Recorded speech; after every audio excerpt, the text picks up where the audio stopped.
It's the Krueger Show. It's golden days. I should probably switch these up here. There we go. We got a panel coming soon. We're going to talk about that brutal loss. Larry, you ready to go, brother? I'm always ready, born ready. The eve of the NFL draft and a lot of Warrior hoop to talk about. And I one time had a pelvic contusion. Stop, please. No. A bruised coccyx? Is that what you're referring to? Jimmy Butler? We got a lot to discuss. The series is tied 1-1. It's the Krueger Show. It's gold. Let's go. Come on and break me off. 'Cause I get what I want and I like what I see. Help you out.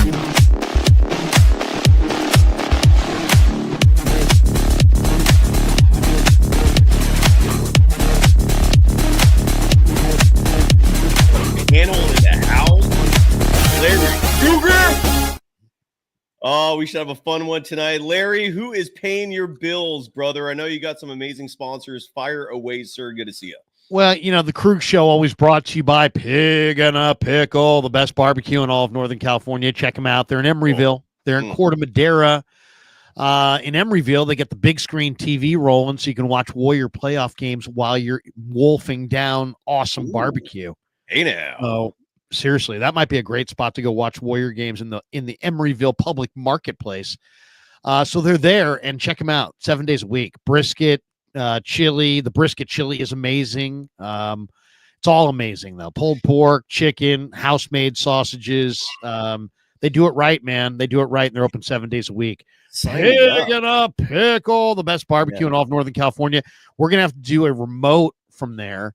A live stream remote from there after one of these playoff games. Yeah, we'll eat like kings. We'll drink like kings. We can do a watch party if you want, Cy.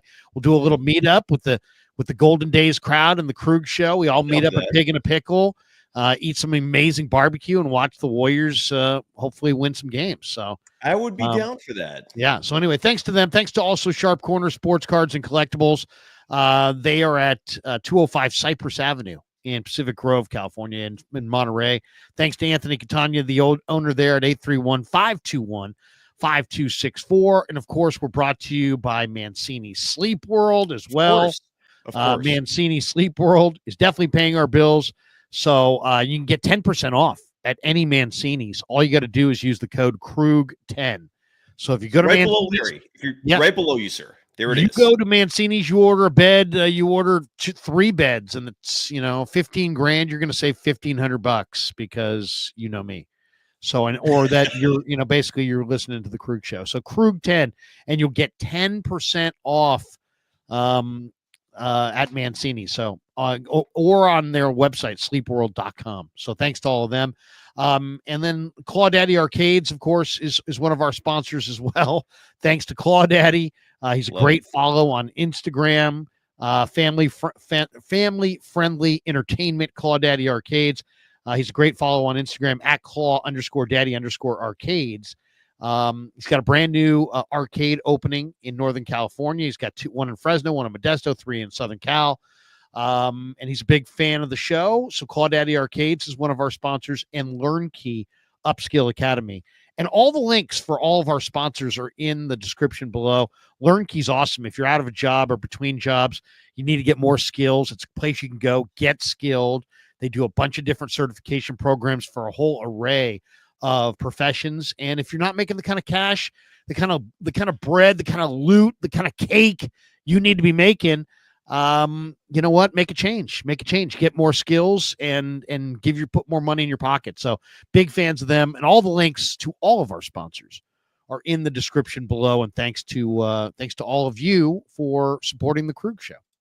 Beautiful. And of all those sponsors, the KRUG10 promo discount on a mattress, 10% off on a mattress can be hundreds of dollars. So that's a great deal among many. I'm going to get to my sponsors in just a second. I don't want to keep Ryan Smith. I don't want to keep Frank Red waiting anymore. So let's bring the panel into the show. We got Dan Coccimiglio joining us in just a little bit.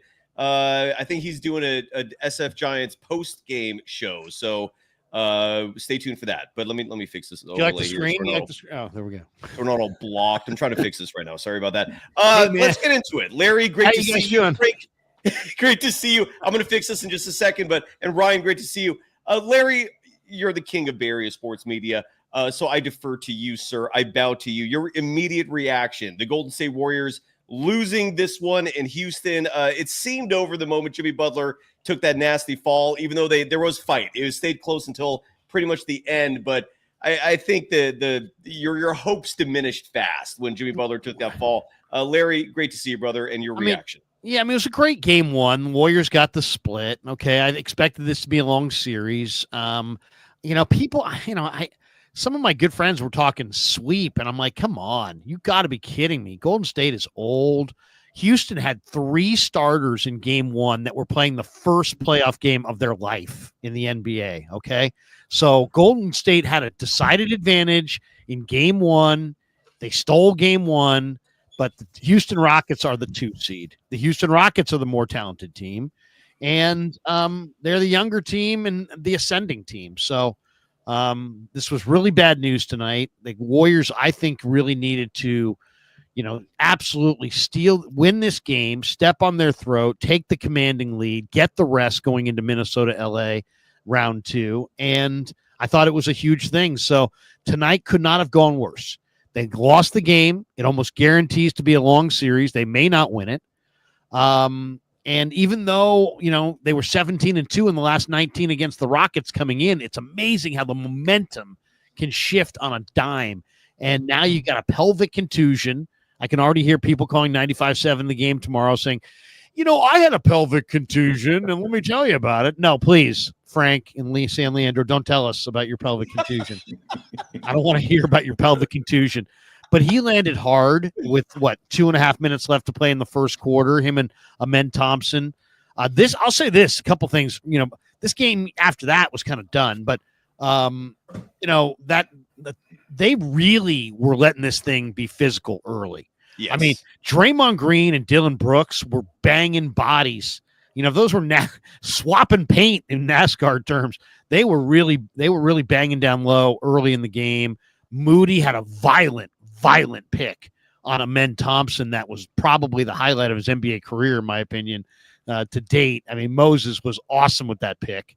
If you guys remember that in the first quarter, that thing was just stiff. And then, the whole thing, comes to a halt. Houston's up 20-11. Moses hits a couple threes, and Jimmy Butler falls hard. And now, goes back to the locker room, pelvic contusion.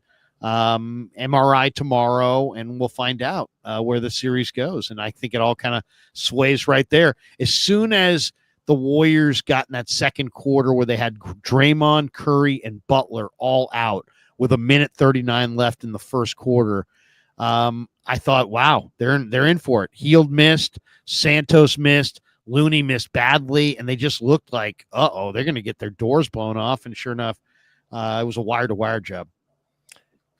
There's a lot to unpack here. Frank, I'm going to go to you next, and then Ryan, great to see everybody. If you're watching this on YouTube, you can see everyone's names and handles right below them. Got to give some love to my sponsors real fast. If you folks don't mind, I'll get through this quick. Frank, you play music on your show, so I figure you might appreciate this. I've only met one person in my entire life who has actually just told me, I don't like music. I've met one person ever. It's the most popular format of media, I think, of anything. And if you want some live music at your event, whether it's a wedding, whether it's a birthday, whether it's a fundraiser, whether it's just a good old-fashioned backyard rager, this band has you covered. They're called Decades. Their website is Decades Official. And if you can see the screen, again, if you're watching on YouTube, you can see some pictures of the band right there. And that's what they do. They're so Can good they at play Rock You Like a Hurricane by the Yes. Scorpions? Yes, they cover everything from Chuck Berry. Do they take requests? Everything from the 50s to today, music for all age groups. They will play the Catalina wine mixer. They'll do it all. And Larry, I know your show has a lot of Niners fans. This band, Decades, their website is decadesofficial.com.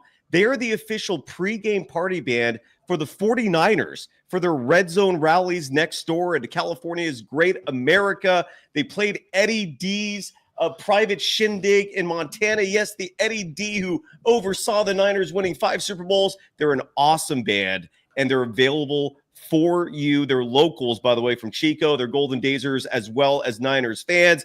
Contact Kyle at atomicmusicgroup.com to book them for your event. Again, Kyle at atomicmusicgroup.com, or check out decadesofficial.com. Today's episode also brought to you by Visit Humboldt. If you're looking for a place to visit, check out Humboldt, my former stomping grounds. I used to be a student at Humboldt State University, which is now called Cal Poly Humboldt. And in my 2 years as a resident in Arcata, California, I love the place so much. I try to make a trip every year, at least once a year, to go hiking, enjoy the natural. Is that you hiking? No, it's not me. I know, but kind of polished, much more handsome than me. But regardless, check out visithumboldt.com to find places to stay, things to do. You can DM me as a resource. I can give you the locals' perspective. Go check it out. Thank me later. It is a beautiful place. Visithumboldt.com. Back to the show. Frank, great to see you, brother. What was your reaction to this game? And how are you doing? I'm doing very, very well. And thank you for having me. And what's up, fellas? I love to see all you guys doing so well. Rye, you and I got to talk Sinners at some point. If you haven't seen it yet, I don't know if you have or not. And Ryan, with the professional internet connection, he's got the high band going. I mean, as you can see, his screen freezing there. That is what the pros do. They show up. They pay the lowest price possible to Xfinity or whoever's providing internet, so you get that bare minimum internet connection to get freezing, to get glitching. That is what we come here for, Ryan. Great to see you, brother. Yeah. Right, you might need to reboot, right? Because you're pretty glitchy, man. And dude, we need premium rye. We can't go with this frozen look, and it's frozen in a weird way right now too. It's kind of you're really frozen. You're in a bad moment right here, so we need to switch this up. I feel like I'd be doing a disservice to take him out right now. We got to leave that, right? Yeah, no, it's classic. It's classic. Yeah, go ahead, Larry. Sorry. I was going to say. And then, of course, the great Dan Coccimiglio will stop by right now. He's still probably in mourning about the Giants. Did they lose today? No, I don't know. They're probably playing. I think they're playing right now. Let me see. I was when the Warriors go in the playoffs, I say Giants, I'm taking a rest. I'm taking a break. It's 4-2. Giants won 4-2. So I'm sure Danny's on his channel right now saying, all is right with the world. Logan Webb's God. Camilo Doval's the best. Something like that. Ryan's finally going to reboot. Hopefully, let's start. Look, the talking. There's going to be a lot that people are going to be talking about the next day, besides a bruised coccyx and folks' personal experiences with that. But I feel like the headline's going to be Draymond Green. He got into that verbal altercation, whatever you want to call that, with Fred VanVleet near the end of the game. I don't know what they were talking about, but earlier in the game, you had the Jimmy Butler fall, and Amen Thompson basically undercuts Jimmy as he's getting massive vertical to grab a board. His legs are taken out from underneath him. He falls damn hard on his ass. Bruised coccyx. They're going to conduct an MRI tomorrow morning. And then obviously you have Rockets fans primarily trying to drive a narrative that Draymond Green pushed Amen and into Jimmy Butler, and that it was actually Draymond Green's fault, if I'm speaking proper grammar there. My point is, Larry, I'll start with you. What was your reaction to that play? Was it dirty? Was it inadvertent?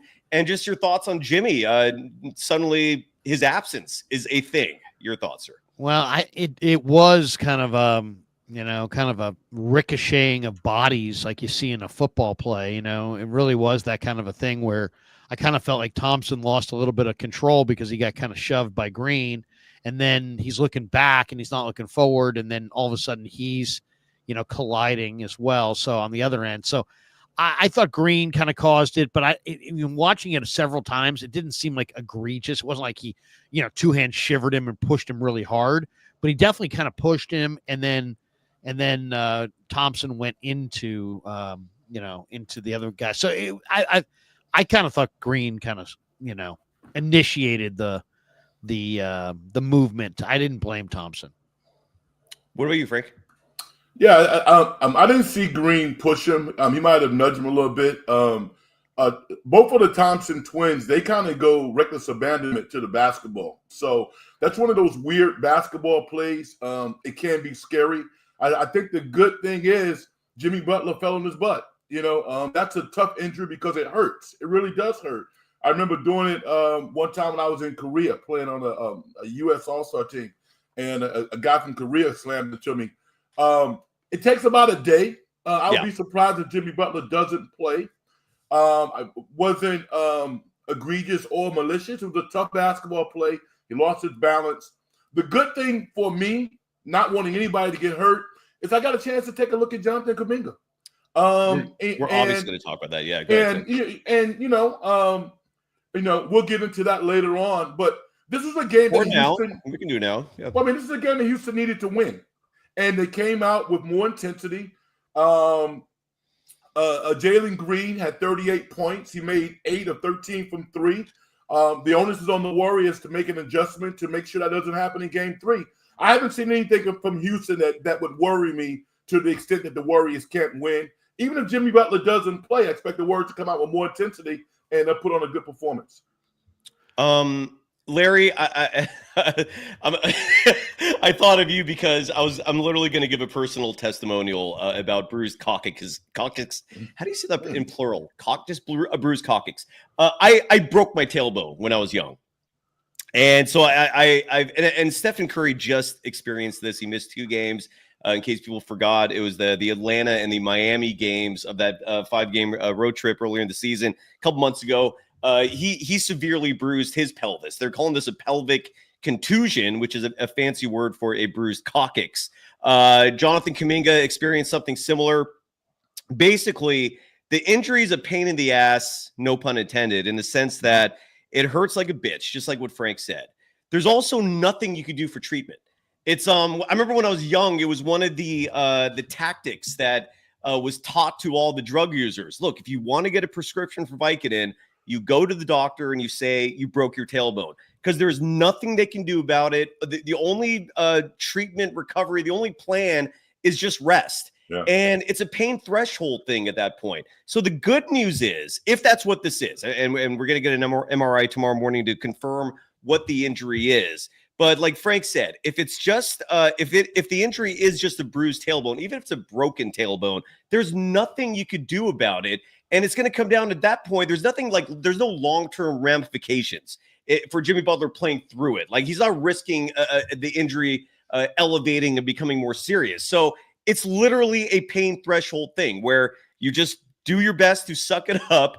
Kuminga missed the game because of it. Steph missed 2 games because of it, but I also don't remember them having 2 full days off in between games. Game 3 is not until Saturday. So, Larry, I go to you because I know you mocked personal testimonials when it comes to a bruised coccyx, but given that the what's injury up? Hey, what's up, Guru? What's going on, Steiny?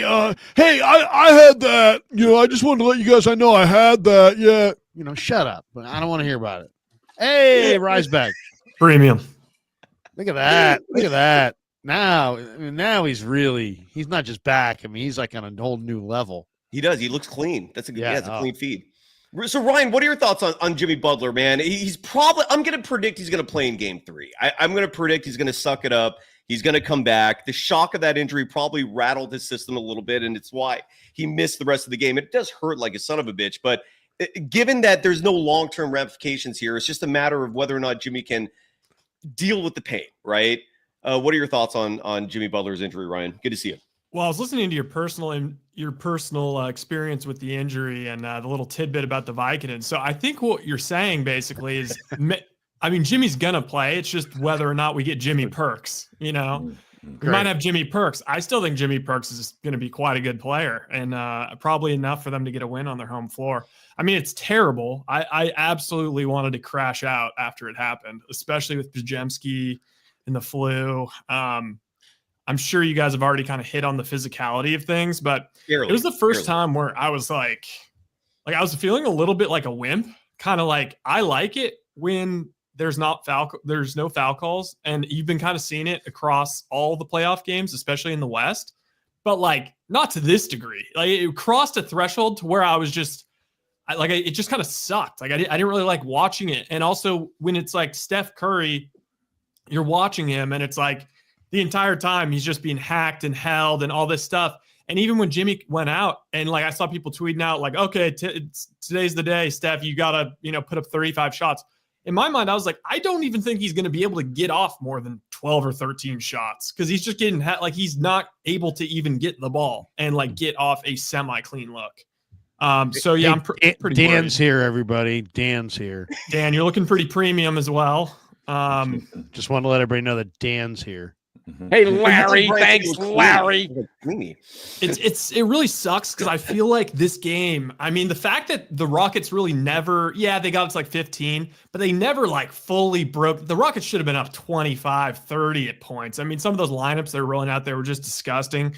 And it really sucks because I feel like in my mind, I was like, okay, the Rockets are going to come out, throw a haymaker. If they can sustain that, which I think they kind of did when it was like 2011. And then it felt like the Warriors would be able to come back and win that game pretty easily with Jimmy.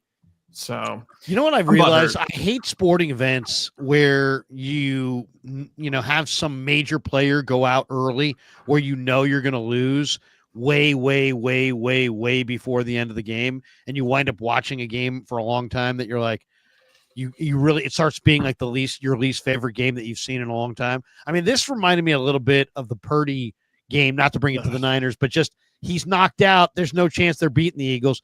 I knew Houston was going to win tonight. I bet Houston. I hate to say it, but I bet Houston. I did too. And it was, they Don't were hate to say it. You won money. Congratulations. I mean, I knew they were going to bounce back. I bet him because I thought Pajemski was going to be out because there was a report about an hour before the game that he was sick and he wasn't going to play. And so I thought, you know what? You're losing a good rebounder. It's game 2. You already came to town to get the split. You got your split. Houston's a really good team. They had 3 guys that were playing their first playoff game last game out. They're probably going to be a whole lot better this time out. They were, but I obviously wasn't expecting Butler to go down. But now with Butler going down, that's the big negative for Golden State. I thought the big positive tonight was that Post looked really good. And Kuminga is, they shook off the rust and got him out there. And I think they got to have him. So to me, I didn't know how he was going to get back on the floor. We'll see where it goes from here. But I thought there were some positives that came out of the loss.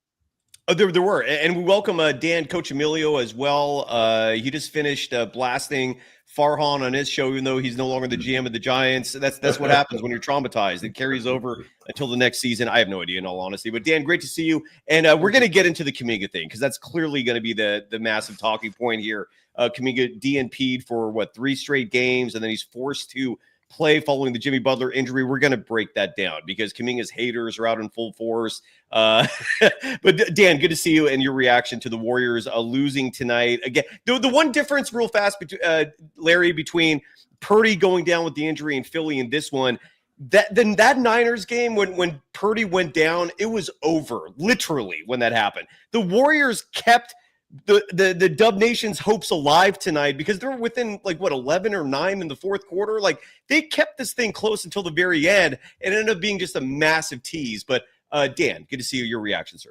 Yeah, I mean, Houston was hot. I mean, look at Green. He couldn't miss tonight, and the Rockets were physical. They were motivated. They had to win tonight, otherwise the series is practically over.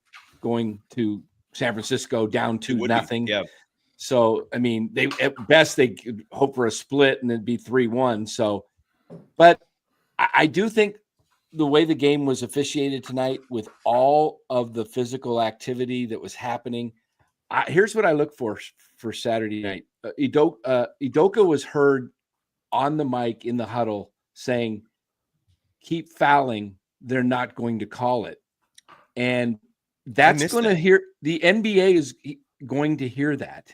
And you watch what happens Saturday night.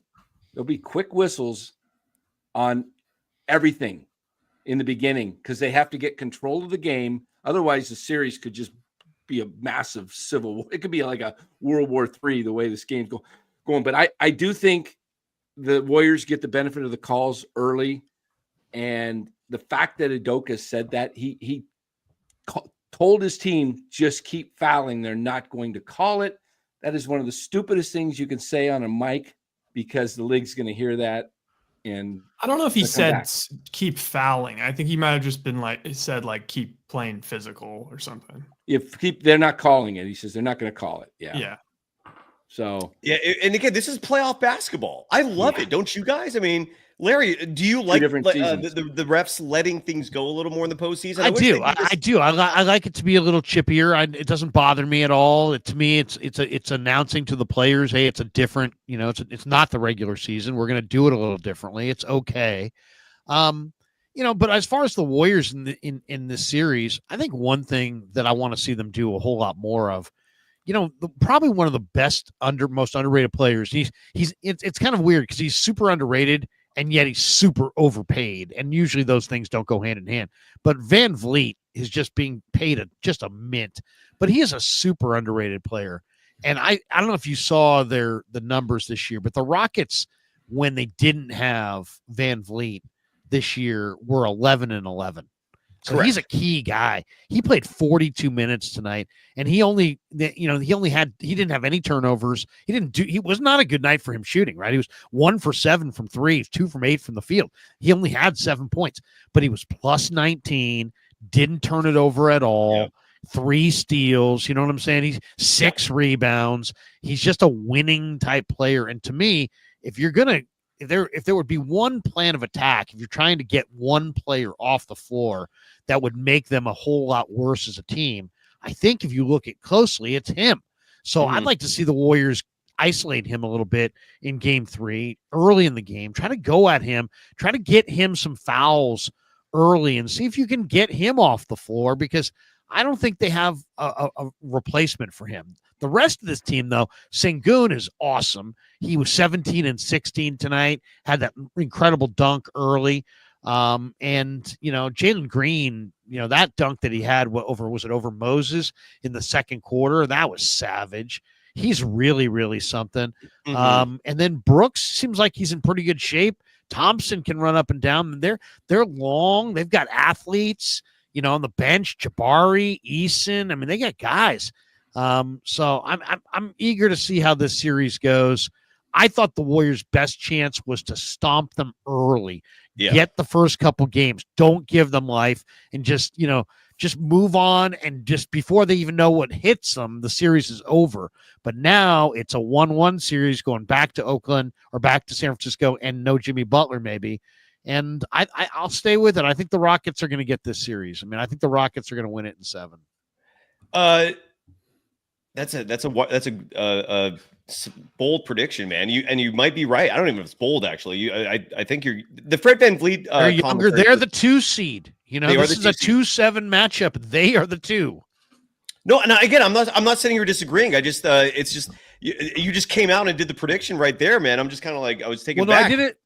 Yeah, I did it. We did it before the series. I said Rockets in 7, but I just listening to some of the people talking about this series after game 1, I heard a lot of sweep, and it's like, okay, you know what? The hardest job was going to be this game, coming back game 2 on the road and really, basically snuffing out their candle on their home floor and what's the odds? I think the team that wins game 1 and 2 on the road wins 96% of the time. So, today was an essential, I think, for the Warriors' whole run in this thing, because I think they need to get to the second round fresh. Yes. If they're going to the next round. Well, and I've made that argument too, Larry, that the longer this series goes, the more of a disadvantage it is to the Warriors because of their age and the fact that after game 3, you're only going to have 1 day off in between each of these games, starting with game 4. It's that's going to benefit a younger, a more athletic, bigger Rockets team. Here's what I want to do, if you folks don't mind, if you gentlemen are okay with this. We have a lot of paid chats, and a lot of these paid chats, I think, address a lot of the topics we're going to cover tonight. So let's get into it. And we start with Julian Bashir, who drops $10 for this commentary, which I'm glad he did because I wanted to touch on this as well. Pat Spencer comes into the game. This is, I believe, early second quarter when he comes in, and he comes in primarily because Brandon Podziemski has food poisoning. That's what he's dealing with. We don't know what he ate or what happened specifically, but if you've experienced food poisoning, you know how rough that is. And you know how depending on what it is, like for me, when I have food poisoning, I feel like I'm dying, dude. Like I literally feel like this could be it for me. I hate it. It's one of my least favorite experiences in life. And Brandon Podziemski's going through this today. So he disappears into the tunnel. Him and Jimmy Butler are both MIA, dealing with their own illnesses and injuries. So Pat Spencer comes in. And I thought Pat Spencer was actually playing some really good basketball. His final stat line in this game, 5 of 7 from the field, a perfect 1 of 1 from deep, 11 points, adds an assist, adds a rebound. I love the energy that he brought to the table. And then as Julian mentions, we don't see him again. And this is where, like Podziemski does come back in the second half. Apparently he's feeling strong enough, but I don't understand why you abandoned the hot hand. I didn't get that. Moses Moody, another player who in that second quarter, when Jimmy Butler goes down, Kuminga, I think the injury actually happened at the end of the first quarter. So Kuminga makes his first appearance because Jimmy Butler's out. But we also saw Moses Moody just vanish for pretty much the entire second quarter. A guy who starts and a guy who could not find a role on this team until Jimmy Butler's added. And then Steve Kerr, and again, there's no explanation for this other than it's how he feels, right? This is how these decisions are made. And Steve Kerr feels that Moses Moody has a role in this team when Jimmy Butler's there. When Jimmy Butler's out, we saw what happened in that second quarter. And Moses Moody was contributing before getting benched. And then we're going to get into the Kuminga stuff in just a second. But Frank, I'll start with you. I'm just going in order here. Your reaction to the minutes, to the adjustments that were made by the Golden State Warriors when Butler first went down. What's your reaction to that? I gotta give Kirk credit. I thought, they tried to play a little zone action. I think that kind of caught Houston off guard a little bit. Pat Spencer, I'm never surprised when he plays well. He's like a kind of a Ty Jerome. I don't want to say it too loud; people get nervous. But I don't care, man. I don't care. But I'm being facetious. I know. But you know what? I mean, this is one of the top lacrosse players in the world. All right, I played lacrosse, which means me too. Larry, right? Yeah, he's a tough-minded guy. So he has some physical limitations. I think Houston was kind of caught off guard, and he came out there and just kind of did his thing. So I would not have mind seeing him in the second half, but when Podge probably went to Kerr and said that I can go back in, coach, I get it because that's Podge's role. I think he's done enough. It didn't work because Podge didn't play well. He wasn't 100%. But a little feather in Spencer's cap to the extent that Kerr knows now that he has a player who's not scared. And it's going to take a collective effort on Saturday because I think the Warriors are going to win just simply because they're going to do what Houston did. Houston came out with a level of intensity that the Warriors didn't have, and they got on top of them. Yeah. So whether or not they shoot well or not, I think you're going to see more intensity from an array of players on Saturday afternoon. When the Warriors I agree. Kerr's got to feel really good about Spencer at the top of the three-point line shooting bank shots. He's got to feel really good. Did he call it? No, he did not. That was the ugliest looking game three I've ever seen. Hey, man. But Pat Spencer played 8 minutes, 38 seconds in the second quarter. In that same quarter, Moses Moody played all of 14 seconds. So that's where that point is made. And Julian Bashir adds as well. And this is, we got to talk about this because it was stark tonight. It was very noticeable tonight. Stephen Curry, 6 turnovers. Draymond Green, 5 turnovers. Steph's are particularly egregious to me because oftentimes you see players like Şengün just take the ball from him. They're just overpowering him with these double teams. I got to stand up for him on that. I feel like in at least 3 of those, whoever was guarding him, whether it was Fred VanVleet or Jalen Green, they've got arms around his back. And then Şengün's able to come up and reach through. He's getting all kinds of arm and they're just falling down on the ball and just taking it from him. There's no other point guard, especially star point guard in the league that doesn't get those foul calls. He shouldn't be allowed to just be absolutely Harden and Shea. It's automatic call. Yeah. But even with the refs taking their foot off the gas a little bit with the whistle, you still think tonight was egregious. I'm not disagreeing, but I just want, with that element in mind, do you still think it's just ridiculous? Yeah, well, I think Draymond's were really bad. I think for Curry, the problem, especially when you don't have pods and shockingly, when you don't have Pat Spencer out there, is you just don't have another reliable guy with the ball in his hands who like knows to come to Steph and receive the pass. Like he was out there and it's like, there's Guy Santos and Quentin Post and a lot of guys that I really like, but it's like they don't know what to do. They don't know to come to the ball. So yeah, I can't really knock. I also think Steph was trying to just make things happen because honestly, he just didn't. He was trying so hard off ball just to get any space, any type of anything. And when he started forcing it, yeah. I mean, the problem on this team right now is their guards have just evaporated. Obviously, Steph is Steph, great, all-time great, but Podziemski tonight, 14 minutes and was ill, didn't give him anything. Gary Payton has given them very little. I thought he would give them a lot more than he has. And Buddy Hield is pretty much a zero. So if you're getting nothing out of GP2, and it looks like he's got kind of a bum right shoulder, I thought he banged that thing pretty bad tonight in the first half. Crazy no call. And then Hield is giving you zip. So what are you getting out of the backcourt? I mean, it's you're not getting a whole lot out of the backcourt, and that's hurting this team badly. Obviously, it's not a big, it's not a big basketball team. I'll tell you the guy though that really I thought seized the moment tonight was Quentin Post.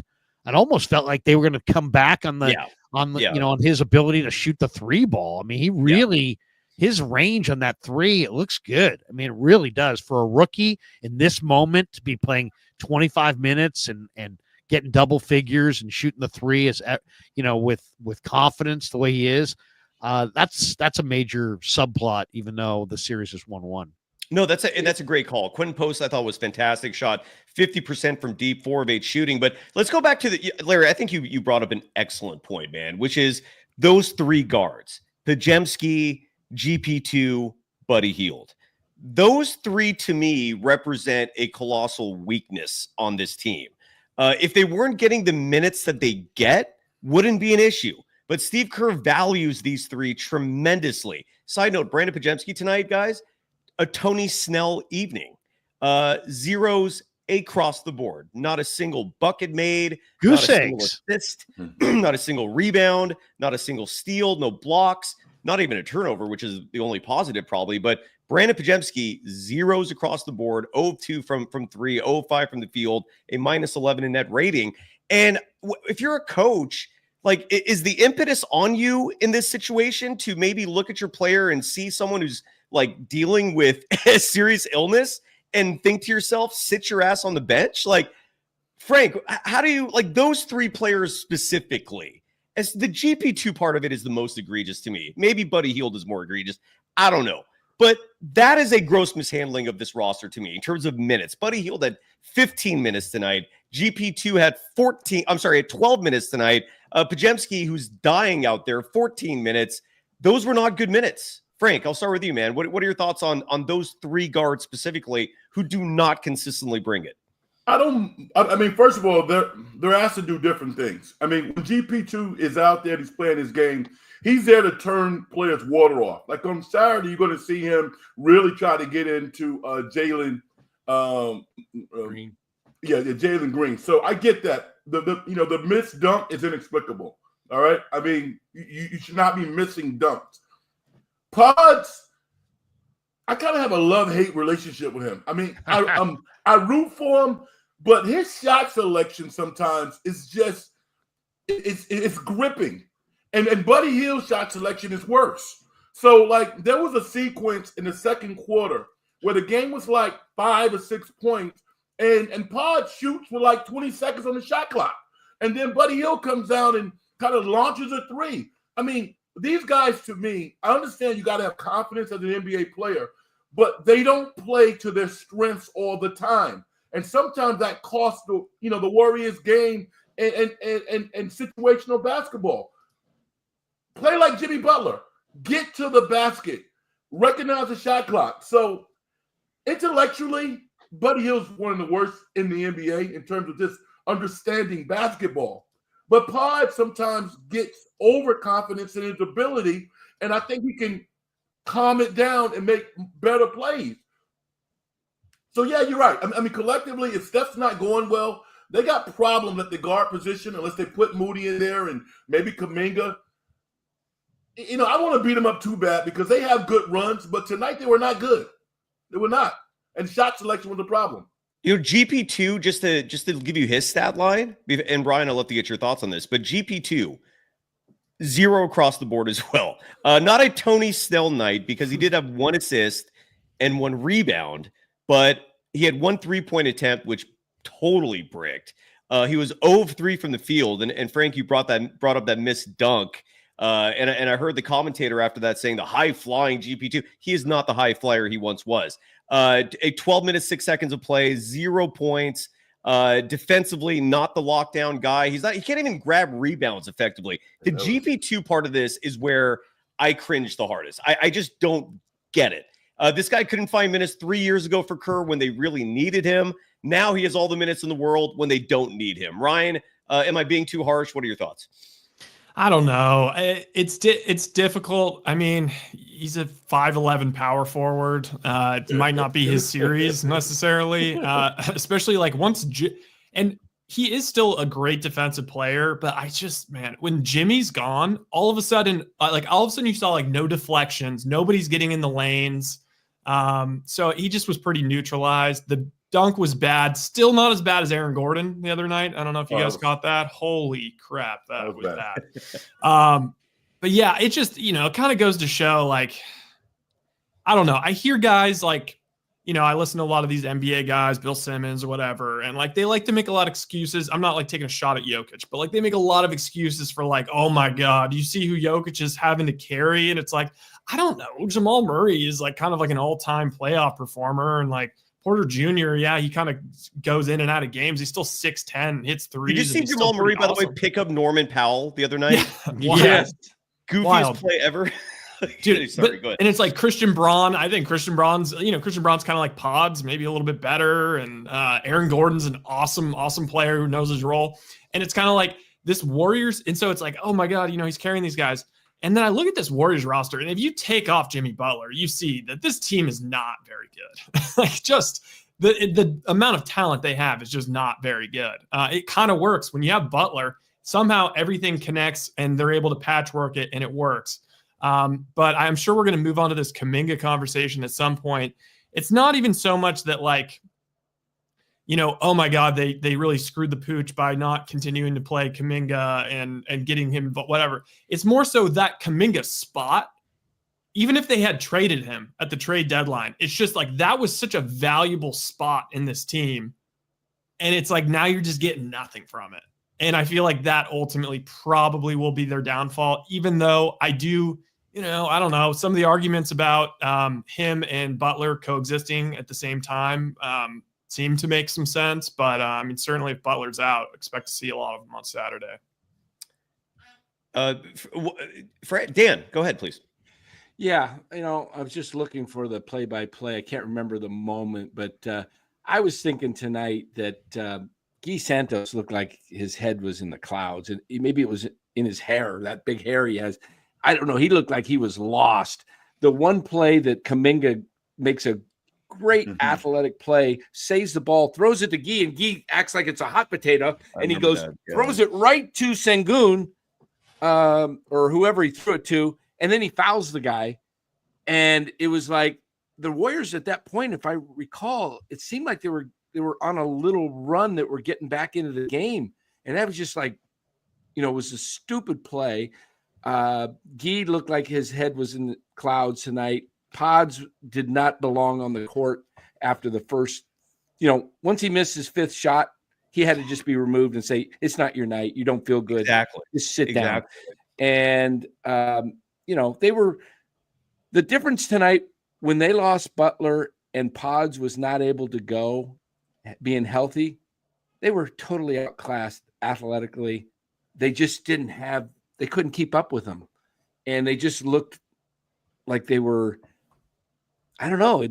When Butler was out of the game, it reminded me before they had him. They looked like, and Curry was on the bench. It was like, oh my gosh, they can't do anything in the half court offense. Nothing.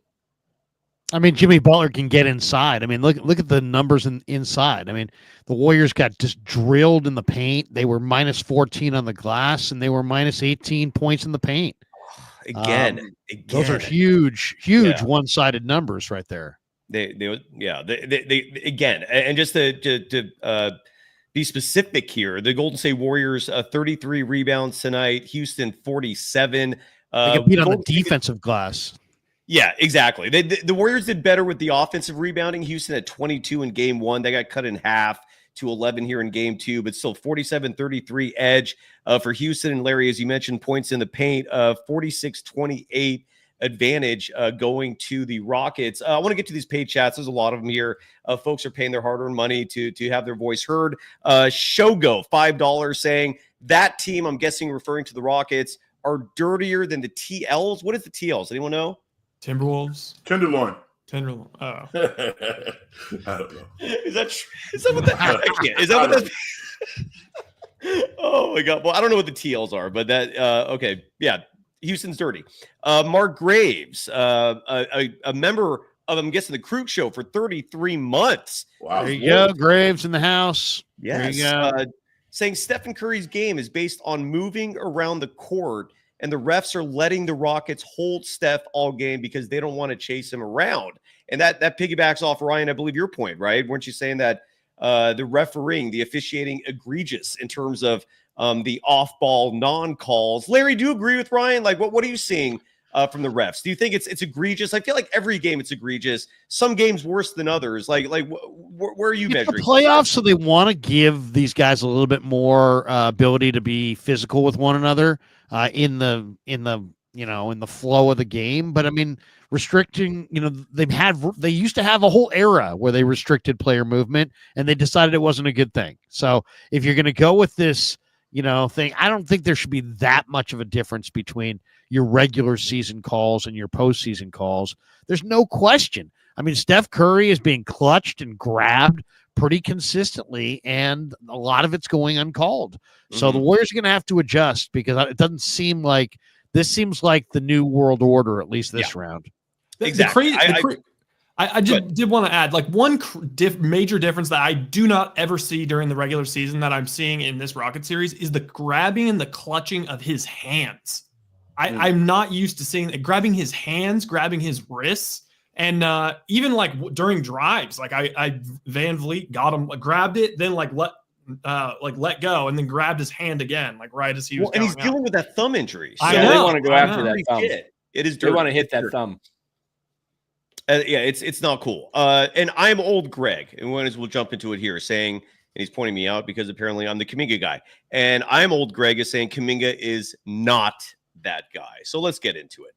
Jonathan Kuminga was DNP for 3 games before tonight. So expecting anything less than rust, to me, is grossly unfair. I had no idea what to even expect from this kid. I don't even know if you can have expectations for a player who is given this herky-jerky treatment. I will say this. His stat line tonight wasn't bad. Played 26 minutes, 4 seconds. Did miss a lot of close-range shots that should have gone in. And again, whether that's rust, whether that's Kuminga just, missing shots, who knows? But 4 of 12 from the field. He was 2 of 5 from 3. He was actually 2 of 3 from 3 before missing his last 2 attempts. 11 points, 2 rebounds.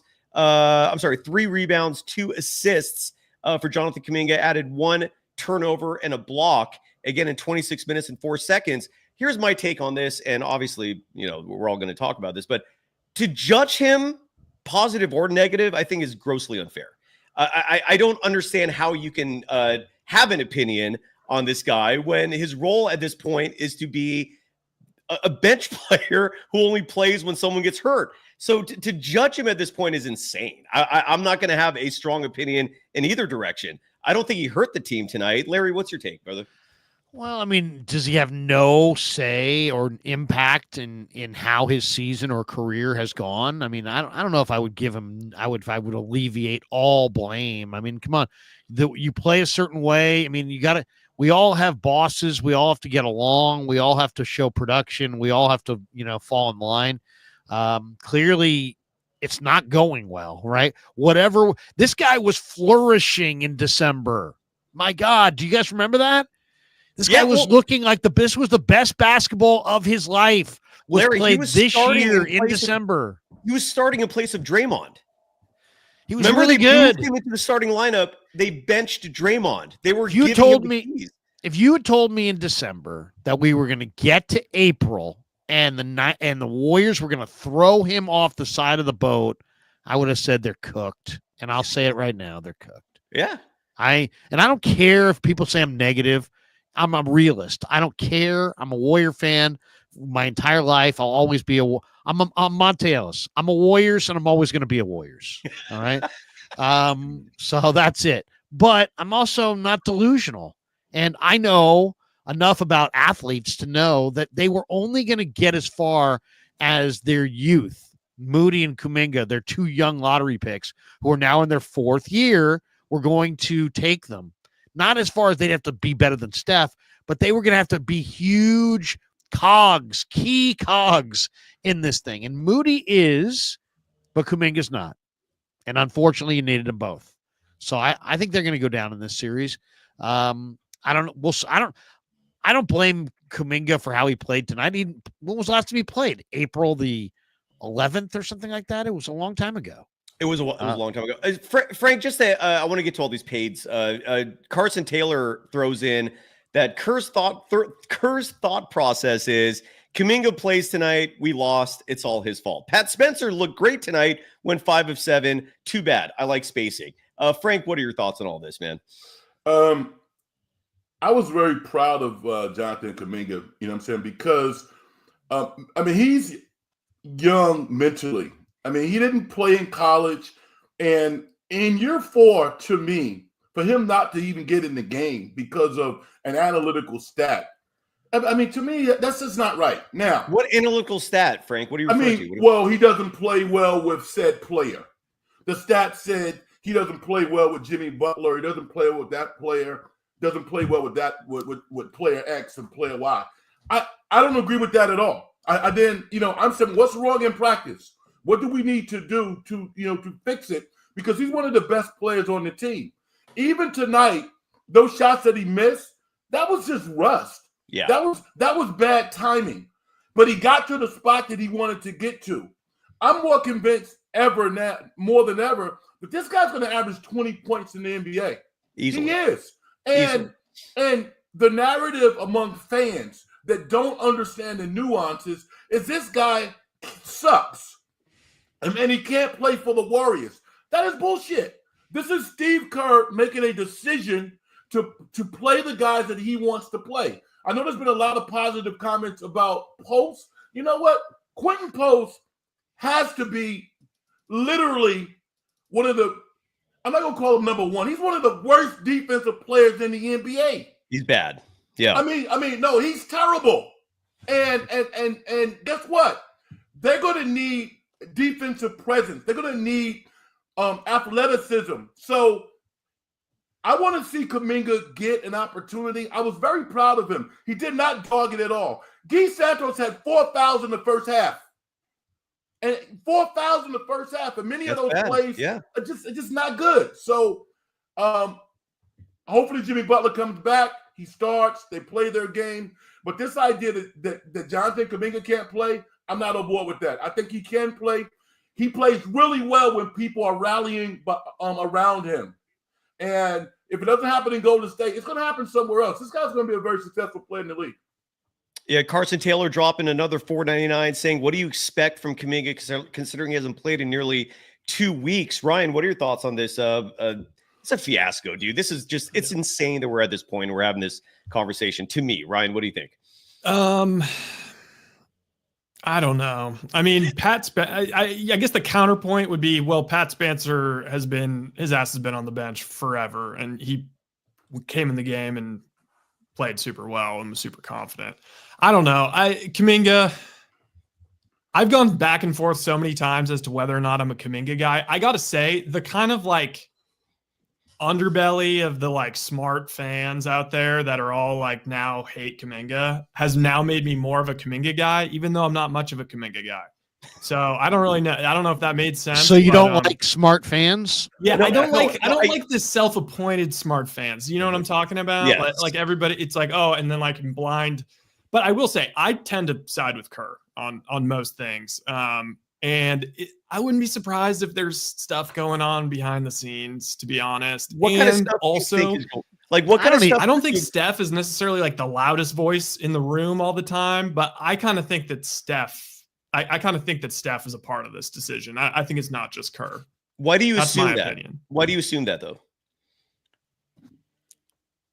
I can't hear you for some reason. Oh, I asked why do you assume that when just 3 weeks ago Steph was publicly unsolicited, I might add. Like it wasn't like he was asked to defend Kuminga. He went out of his way and said Kuminga has to be. Oh, we lost him, but he said that Kuminga has to be. He ran. He wanted no. He didn't want any of that smoke. Dan, what do you think, brother? He didn't want any of that smoke. Because Steph He literally couldn't handle it. He couldn't came hang out- in here. He couldn't hang in here. This isn't Del Boca Vista where Danny's living, 55 and over. There's some stuff going down in here. He couldn't hang. Dan, See what are you, your thoughts Rye. on this, Beat man? it. No, I'm just joking. I think Charles Haley's been. I think Kuminga's been hanging out with Charles Haley, and something happened in the parking lot with Kerr's car.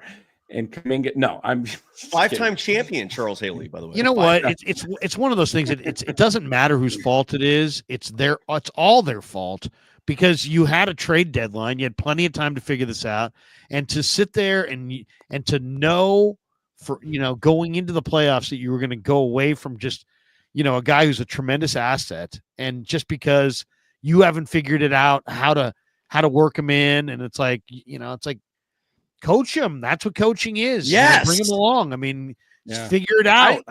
I'll tell you, trade him, but don't waste your. When you waste your assets, like the Warriors have wasted James Wiseman and Jonathan Kuminga, I would like the Warriors to have a press conference tomorrow and announce who's fucking fired for that. Yes. Those are two blown assets. The two greatest personnel assets you have had were totally blown because you have two guys that are giving you zero. Somebody is responsible for that. That person should be fired. Where is the accountability? That has been my biggest peeve in all of this, that Steve Kerr continues to avoid any accountability for botching the development of 3, 4, 5 first-round picks, whatever it is, including 3 lottery picks. The Moses Moody one might be salvaged, to be determined. But again, I agree with you. For example, someone in the chat here wrote, like a good morning cup of Java writes that I have a man crush on Kuminga. Far from it. I have no idea what this kid could be. I think he's going to be something special based on my observations. But in reality, I have no clue. My entire gripe is we've never seen this kid play a legitimate amount of minutes. None of us can properly, at this moment in year 4 that is concluded, give a proper analysis and evaluation of this kid because we have no decent sample size.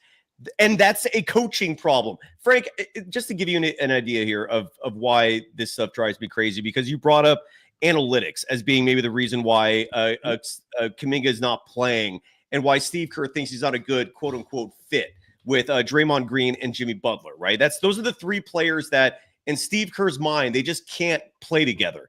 And the analytic that I'm guessing you've heard that has been mentioned, Steve Kerr has never publicly mentioned this, but I know some trolls out there. Some trolls a poor choice of word, but schmucks. Some schmucks out there have brought up the fact that those much better, right? They played 38 minutes together, right? That's not that, which is a measly sample size, 38 minutes. That's not even a full basketball game. A full basketball game is 48 minutes, and in those 38 minutes they played together, their net rating is minus 26. All right, so I decided to look a little more into that. Okay, so 38 minutes, those 3 have played together. They're a minus 36. But the question is, who are the other 2 players on the floor with them, right? Well, when you bring Stephen Curry into the mix as the 4th player, he's played 23 of those 38 minutes with them. And that net rating number goes from minus 26 to minus 11. So it goes down when Steph plays with them. And again, this has only been 23 minutes. when Brandon Pajemski's the fifth player with those guys. So let's say you have those three on the court together, and then you have Steph, and then you have Brandon Pajemski, which I think a lot of people would think is the best five players on this team. They've only played 13 minutes on the court together. That's it. Just 13 minutes, and they're still a +2. They still play winning basketball. So if he's relying on analytics for this, I don't get it, because the sample size is small. And if you're looking at analytics, there's another threesome. This threesome is Jimmy Butler, Buddy Hield, and Moses Moody. That threesome have played 45 minutes together. They're a -30, which is even worse. But Steve Kerr has no problems with that threesome. So there's just no logic. There's no rhyme. There's no reason to this, is what I'm trying to say. And my entire gripe, again, because a lot of people are too dense to get this apparently, it's not that I love Jonathan Kuminga. It's that I'm not happy with the way Steve Kerr has managed Jonathan Kuminga. And I think if you're a good coach, when a player is done playing under you, they leave a better individual. They leave someone who's grown as an individual. They leave as someone who's actually learned something and improved. And I'm not seeing that from the young players who play under Steve Kerr. So that's my gripe. Who wants to go first? I'm done. I'm going to say that's well articulated. That was a great point you just made. Thank you, My only thing is like this. You know what? The Warriors have been out-rebounded damn near about 20 per game. And then one of the best players in the history of basketball kind of bails out the Warriors and in essence validates the coach's game plan. And that's okay. Steve Kerr is a great coach. But my eyes tell me that Jonathan Kuminga probably would get some of those rebounds. And I look at it tonight when he had to run out, when the Warriors going to play pace, he's one of the few guys who can actually finish on the break. Tonight, he was looking to pass the ball. His numbers, the analytical numbers, would be a lot better if he has a mindset, I'm going to pass the ball and just make basketball plays. That's coaching, man. This guy's going to go somewhere next year. The whole thing's totally inexcusable. It's totally inexcusable. This guy would be incredibly valuable if all he ever tried to do was jam everything. If all he ever did was just get the ball, and he couldn't pass it to anybody, couldn't dribble, couldn't do anything, and he just absolutely tried to sky and jam, eventually guys would foul him. He'd go to the line. He'd be useful. That they don't have finishers. They don't have guys who can drive. They don't have guys that can get into the lane. This guy can. And to banish him to Siberia on the bench for 2 weeks in the middle of the most important part of the year, it's just another. I'll just say this. I guarantee this guy's going to play better ball when he gets out of here than he ever did here. I guarantee it. And then who's going to be right then, right? Who's going to be right then? All these, because there's so many people that are so deep in their Warrior, fandom that they've they've tried to make sense of like Jonathan Kuminga. Like it's better that Jonathan Kuminga is like they're sitting him out. No, it's not better. It's not better. No, I'll say this about two things about Kuminga. One, it wouldn't shock me if Jimmy doesn't go in game 3.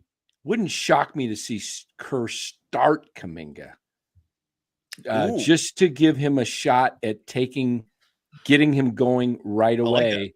And so he should look for that. If Jimmy doesn't play, I'm thinking that might happen.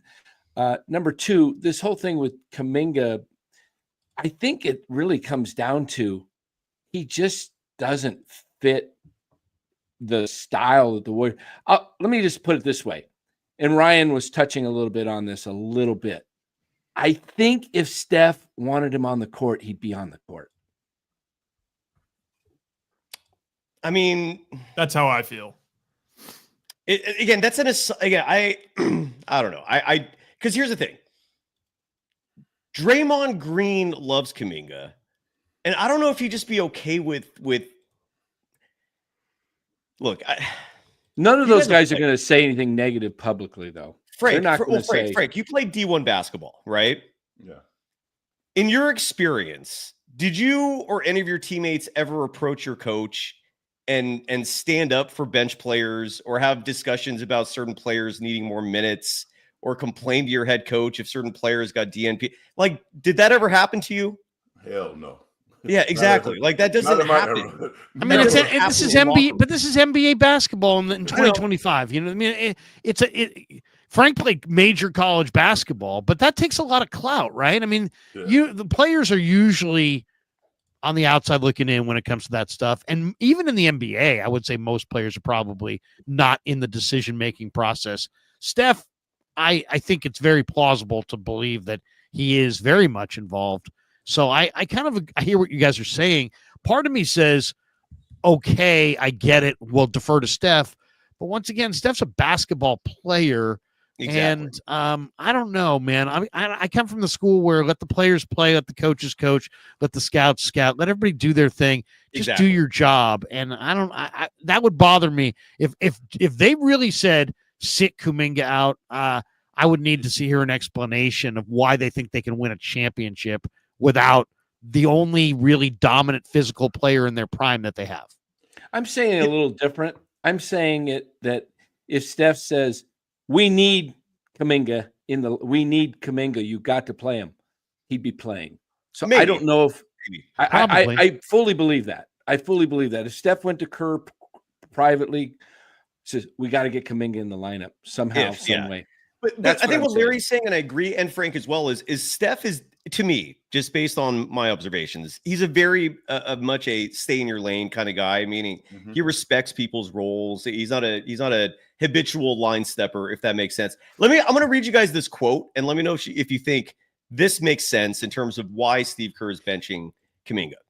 I'll read this quote to you, and let me know what you think. Quote, "It's not about anything Kuminga is doing or not doing. It's just about combinations and the way that group has played together, the way Jimmy Butler has filled in since we got him. It's just a math problem more than anything," unquote. Larry, I'll start with you. I mean, that's Steve's perception of how he got to his playoff lineup before the injury. Is that what you're saying? That was that's his explanation for the DNPs. Yeah. I guess if he wants to, justify it, I mean, he can justify it. I mean, he's the coach. I mean, to me, it's not even about what's the right decision. It's that if you were even considering doing this, you should have moved this guy months ago. God, Larry, it's like you're wrong and you're wrong. Okay. So you're wrong for sitting him and you're wrong if you play. I mean, it's like you've decided you're wrong if you play him and you're wrong if you sit him because you could have traded him. And this is the kind of guy. And I heard JD say it on Saturday, and I totally agree with him. If the Warriors are going to get a player next year that helps them win a title, it's going to be because they moved Jonathan Kuminga to get that player. So it's like, obviously, but I mean, what are you waiting for? I mean, you got 2 years of Jimmy Butler. You had 2 bites at the apple, and you're going to take one of them away because you're going to keep a player as valuable as Kuminga without moving him. It's like, this takes a while. I guess it takes a while. They brought Jimmy Butler, and they weren't sure if it was going to work, I guess. Now they got Kuminga. Maybe there's some redundancy. Maybe there's some uncomfortable. But, I mean, come on, man. This guy, it's positionless basketball. I don't want to hear in this era of positionless basketball that this guy doesn't fit. Yeah. I'll just counter it with this, is that at the trade deadline, Kuminga was hurt, and he was playing his best basketball of his career before he got hurt. And then they got Butler, and the offense kind of changed. It kind of revolves more around Jimmy. It's almost like their half court. It's kind of an ISO type of offense at times where Jimmy has got the ball and he's holding it and waiting for somebody to come open. Guys are still moving and cutting, but if you notice, the Warriors basketball before Butler came, and when they were in their heyday, it was always moving, backdoor cuts to the basket.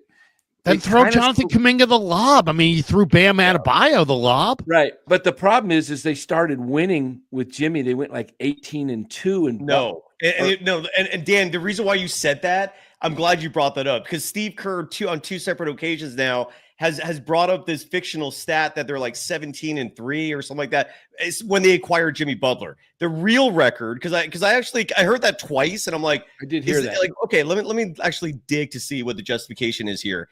They were not 17-3 or 18-3. They were still good. They were 12-2 when they traded for Jimmy Butler before Jonathan Kuminga got healthy.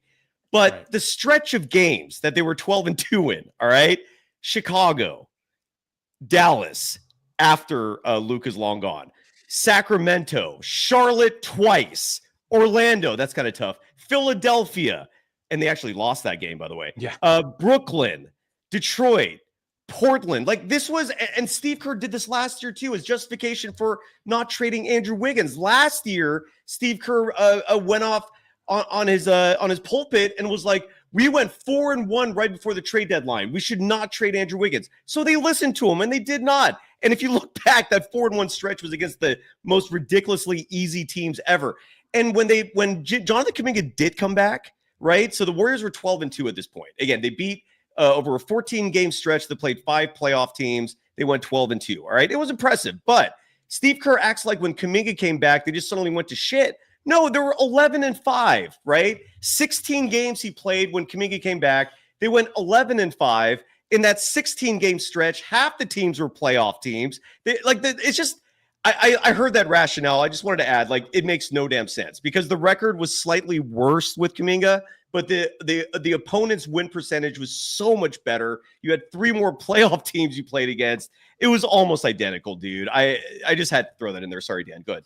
No worries. But I do think he gets probably dealt in a sign and trade in the offseason, and they'll probably, get a player that fits their system. They think fits better. And I think Kuminga will thrive somewhere else. My thing is being a player and having to deal with the mental aspect of it, because fans really don't understand that because they really never experienced that. But this mental warfare that this young man has had to deal with, like I said tonight, he came out tonight and put forth a professional effort. And that's a feather in his cap because he didn't know he was going to play. If Jimmy Butler doesn't get hurt, maybe he doesn't even play tonight. Kerr is like a military general in terms of how he thinks, and he just expects you to fall in line. But these are not robots; these are real people. All right, we can go back to the beginning of the year. This guy probably lost $30 to $35 million. Try to negotiate a long-term contract when you're trying to get market value when you have 3-4 DMPs. Good luck with that. All right. So my whole thing is this. Don't kill this guy's confidence. All right. Yes. The only thing that you have to demand from your players is effort. I don't see lack of effort from Kuminga. I see plays that he should not make, but nobody makes more mistakes than Buddy Hield. Nobody. Kerr coaches players differently. Yeah. And as a player, that's tough to take, especially from a guy like Kuminga who didn't even grow up in this country. And Frank, Kuminga was 17 when in his rookie season. I want him gone. And people want to treat him like he's like this adult who should get like equal blame or equal. Like, dude, he's a kid who just needed some guidance and coaching, and Steve Kerr's provided none of that. I'm old Greg in the chat's asking, wasn't Kuminga starting all year before we got Jimmy? What was our record? I should look that up too. The Warriors were 18-16 when Kuminga got hurt, I believe, on January 4th. And that includes that incredibly difficult stretch in December when they had like a 10-game swing with Denver. It was they crazy. Were headed towards a 40-win season. They got Butler and they won whatever they won. What did they finish with? They were 18-16. 48. The 49 games. They won 49, right? Yeah, so they won 49. They were going to win. They won 48. Okay. They were. What do you think Jimmy gave them? 10 wins, right? 8 to 10. Okay. What did I say they were going to win at the beginning of the year? 38. They got Jimmy. They won 40. Nailed it. No, you're good. You're good there. You're good there. I think you're good there. All right, so let me bring this up to you guys. All right, first of all, Amar Jal, we all know you're Amar Singh, and we know you're a Kerr fanboy, so chill out. And I never said Moody and Kuminga were going to be the next Tatum and Jaylen Brown. I said after the 2022 championship, I could maybe see these guys turning into that. And this leads to this next. Was the tweet erased, or It wasn't even a tweet? It was just literally on a show like 3 years there's ago. an investigation going on right now? But here's the thing. You know we that should have quote it all wrapped up before the stream is over. No, but you know that quote I just read to you, the Steve Kerr quote about why Kuminga is getting the DNPs? Yeah. That wasn't actually a Kuminga quote. I'm going to read you the quote again. All right. Okay. Steve Kerr, quote, "It's not about anything Jason is doing or not doing. It's just about combinations and the way that group has played together, the way Kevin Durant has filled in since he came back from his injury. It's just a math problem more than anything," unquote. Steve Kerr last summer talking about Jason Tatum. Do you see the similarities there? Are there I do. similarities? It sounds very similar. It's crazy. Very similar to It's what the he said same recently shit. here. It's the same shit. The good, like what I, yeah, go ahead. Sorry. Who? Oh, I was just gonna say, if there's anything I took from that quote, it's I don't think the Kuminga treatment's a personal thing. I just think Kerr's a very stubborn, kind of old school head coach who just is going to do things his way, and that's that. And take that for what it's worth. Larry, what do you think? It's going to be really interesting because it seems like Joe Lacob really loves Jonathan Kuminga, and yet he really loves Steve Kerr. So, and yet Steve Kerr doesn't. It's a love triangle that doesn't have that third love. You know what I mean? Joe loves Kuminga. He loves Kerr, but Kerr doesn't love Kuminga, and we got problems. So hey, yeah. it's another threesome. Somebody in the chat. Great. Somebody in the chat said Cam Johnson in a sign and trade. That's fine, I guess, but you get a whole lot less athletic. That's for sure. Well, and you don't have you lose durability. I don't even know if Cam Johnson would play because he's not a ball handler. Like if you can't dribble, he can shoot the ball though, man. You're talking about a 6'8" guy who has been one of the smoothest 3-point shooters since he was at North Carolina. I think Cam Johnson would be beautiful in this offense. I mean, I think it could be really fun to watch. Agreed. But I don't want to. I was hoping that they could get Cam Johnson for something less than Jonathan Kuminga. I was hoping that Jonathan Kuminga could elevate his value to something that you could get more than Cam Johnson, because Cam Johnson's older, not as athletic. So, but I mean, I guess that's a decent save to get out of Kuminga, but it's hardly like, oh yeah, that would be amazing. It would just be like passable. And I love how deloading in the chat saying Cam Johnson would play. Come on. Have you seen this coach? How can you possibly say with conviction that anyone would ever play? I hear fans go back and say, I wish the team drafted Franz Wagner instead of Kuminga. And my response is always, how do you know he would play? How do you know he would develop? This coach is so unpredictable. You have no idea who fits and doesn't fit by his weird subjective standards. It's the coach, man. That's always been my problem. Some paid chats here. Tommy, $5. And I think this transitions to a good topic, which is game 3. As long as Jimmy Butler is mostly healthy Saturday, the Warriors should win. Jalen Green had a career game, and he won't be repeating that 3 more times. And that's a good point, because Jalen Green in tonight's game, leading scorer for the Rockets this season, 13 of 25 from the field, 8 of 18 from 3. Yes, he made 8 3-point buckets, 38 points in this game total. Game 3, Larry, I will start with you, sir. What do you expect? Do you think we're going to see Jimmy Butler? Will we see a comeback win for the Warriors? Your thoughts? Yeah, I mean, I kind of agree with Tommy here that as long as Jimmy is mostly healthy, Golden State's got a great chance to take the 2-1 lead. I think this is going to be a really, really good series. I like Houston in 7, as I said. Somewhere along the line, Houston's going to take one. But to me, it seems like Golden State is really good off a loss. I think they rebound well in game 3. I think they maybe rebound so well that they're feeling pretty confident in game 4, and maybe that's where they suffer the loss. But I think they get the winning. I think Golden State gets the win in game 3, providing that Butler plays a full boat of minutes and that he's okay. Frank, Dominoes and coffee will help his back. Say again, what? That's what he'll say. Dominoes and coffee will help his back heal. That's Did he what say he that? said the other night when he got in the thigh against the Clippers. Mm-hmm. He said, "Just I'll go home, play some dominoes, and have some coffee, I'll be fine. No, I think he said order some dominoes. No. Maybe. Yeah, play domino. He likes to play He dominoes. loves his bones, dude. He loves bones, man. It's a fun game, dude. I'm not gonna lie. Dominoes is super fun. It's dude's obsessed with it. Frank, what do you think about Game 3 Saturday? Yeah, man. Listen, that crowd's gonna be rocking. This is a very important game. I actually, as stubborn and as fixated as Kerr can be, I think he learned something with Kuminga tonight. So, I don't think he's going to get a DNP on Saturday. I think Jimmy Butler's going to play. This game is about intensity and rebounding. I think the Warriors will be more physical, and I think they'll shoot better. I can't see Jalen Green scoring 38 points on Saturday. So, Houston's going to be tough, but I just think the Warriors are a better team, especially at home. So, I think they're going to win. Dan, let me ask you this, dude. The Game 3 Saturday at Chase Center, is it a must-win for the Warriors? Like, if the Warriors lose, are they effed?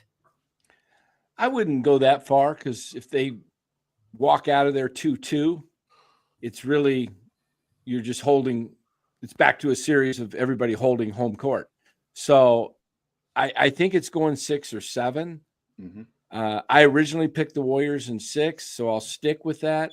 I think if the Warriors can, the one thing I will say is the Warrior veterans are going to be ready. Draymond Green is pissed off. Yeah, he is. And he is. He's going, if he can control that energy and play within himself and not go nuts, I think he'll play an outstanding game. He'll get a lot of rebounds. He'll get block shots. He'll get steals, and he'll be kind of the catalyst. And I think the crowd will get into it. I think they win. And in a series, it's always one game at a time. You can't say they're going to win both. You got to see how each game goes. Like Larry said, he had the Rockets tonight based on different factors. I think the Warriors win Game 3 because they've been through it so many times. This is going to be new to Houston. Game 1 was new to these guys for Houston. It's going to be new that it's a road game. So I think Game 5 could be a pivotal game in the series, whatever. That's usually when you get your best game, your best played game referee-wise. Everything seems, we'll see. I don't know. I like the Warriors in Game 3. Even if Jimmy doesn't play, I feel like the Warriors find a way. And if Jimmy doesn't play, they're going down in Game 3. I don't think so. I think Kuminga will rise. I'm glad you guys brought that up, because I was going to throw to Ryan and ask him, as R. Jonesy drops $1.99, saying, let the Kuminga wars begin. If Jimmy Butler is out for Game 3, what happens, Ryan? I think if Butler's out, they lose. I still think they win the series as long as he comes back healthy in Game 4, though. I think if Butler, he's too important to the team. He's so good. What a winning trade. Side note. God, Dunleavy Jr., bravo. Like that just but Larry, I love that you bring up these points about the accountability, because on one hand, right, they make this trade. You get Jimmy Butler, you give up practically nothing, right? I think that the most prized piece you gave up was the first round pick in next year's draft, which would have been the 20th pick. Side note, the Warriors do have a second round pick in next year's draft. My information. It's funny because the people who love wigs or were like, oh, you can't move wigs. I'm like, come on. You serious? Same again, this is why I don't listen to that rhetoric, dude. There were way too many people saying that. I think, Ryan, you were one of them, right? Sorry, I don't mean to call you out. But. Yeah, I love Wiggins. I mean, if they could have somehow figured out a way to give up Kuminga and make the contracts work, I think we're talking championship. That's fair. But they couldn't. Yeah, they couldn't. But Larry, what do you think Saturday, man? Like, if Kuminga's the guy and Jimmy Butler's out, man, does that change anything significantly? Yes. I mean, come on. Does it change anything? I mean, Jimmy Butler's one of the best players in the league. He's a veteran. They're totally different. Yeah, I mean, of course, yes. I mean, you asked me about the point spread because Alex here in the chat is like, so yes. Larry, what's the early spread on Saturday? I'm sure you know it by now. No, I really don't. Alex is bent because I made cash tonight. It's okay, Alex. I'm a Warrior fan. I bet against them. Yes, I prioritized my money tonight. I thought Houston was going to win. It's all right. It's going to be okay. I'll bet on the Warriors another night. But as far as I'm a trader, but no, you're either not. way, I call that, Larry. I call those emotional hedge bets.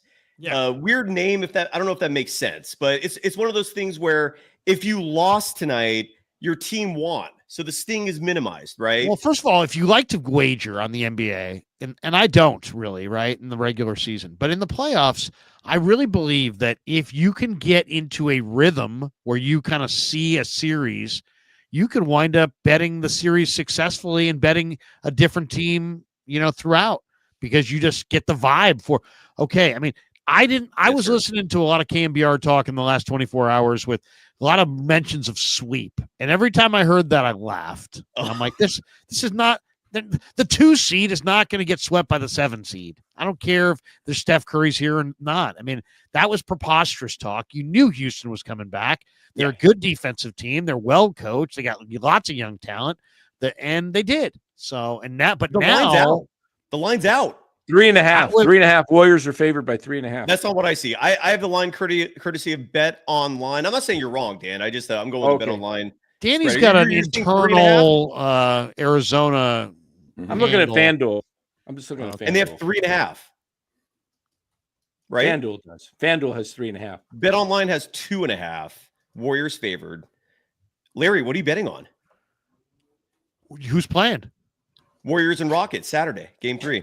Yeah, I mean, is Jimmy playing? If Jimmy's playing, I'll take. I see. Well, I just said it. I mean, if Jimmy's playing, I think they get this win. Warriors bounce back. I like the Golden State off a loss to bounce back. They do bounce back really well off a loss. If Jimmy's not playing, I'll take Houston, and I think Houston. And I picked Houston to win the series, and so I think if Jimmy doesn't play, give me Houston in Game 3 on the money line. Frank, what do you think? I mean, I think the Warriors lost tonight because of a lack of intensity. And when the game was in the balance, they took 2 bad shots, and Houston got on top of them. So I think they're going to watch the film. Curry's going to emphasize ball movement and getting better shots. I saw Draymond give Quentin Post a couple of looks tonight on the court because he wasn't being physical. I just expect this team to come out and play a more physical brand of basketball. I don't think D. Santos will get 4 fouls in the first half. He's going to play with more energy. So, I mean, collectively, I think they're going to play better basketball. Even Buddy Hill, as long as he's not trying to. And listen, Jimmy Butler said one of the most honest things I've ever heard from a professional athlete. Yeah. He's doing a press conference, and he's critiquing Buddy Hill's game, saying exactly what I'm saying. Really? I didn't hear that. Is that yes. Right? He goes, I hate that when Buddy is dribbling the ball basically into nowhere. You pissed people. Some people got annoyed by that. I loved it.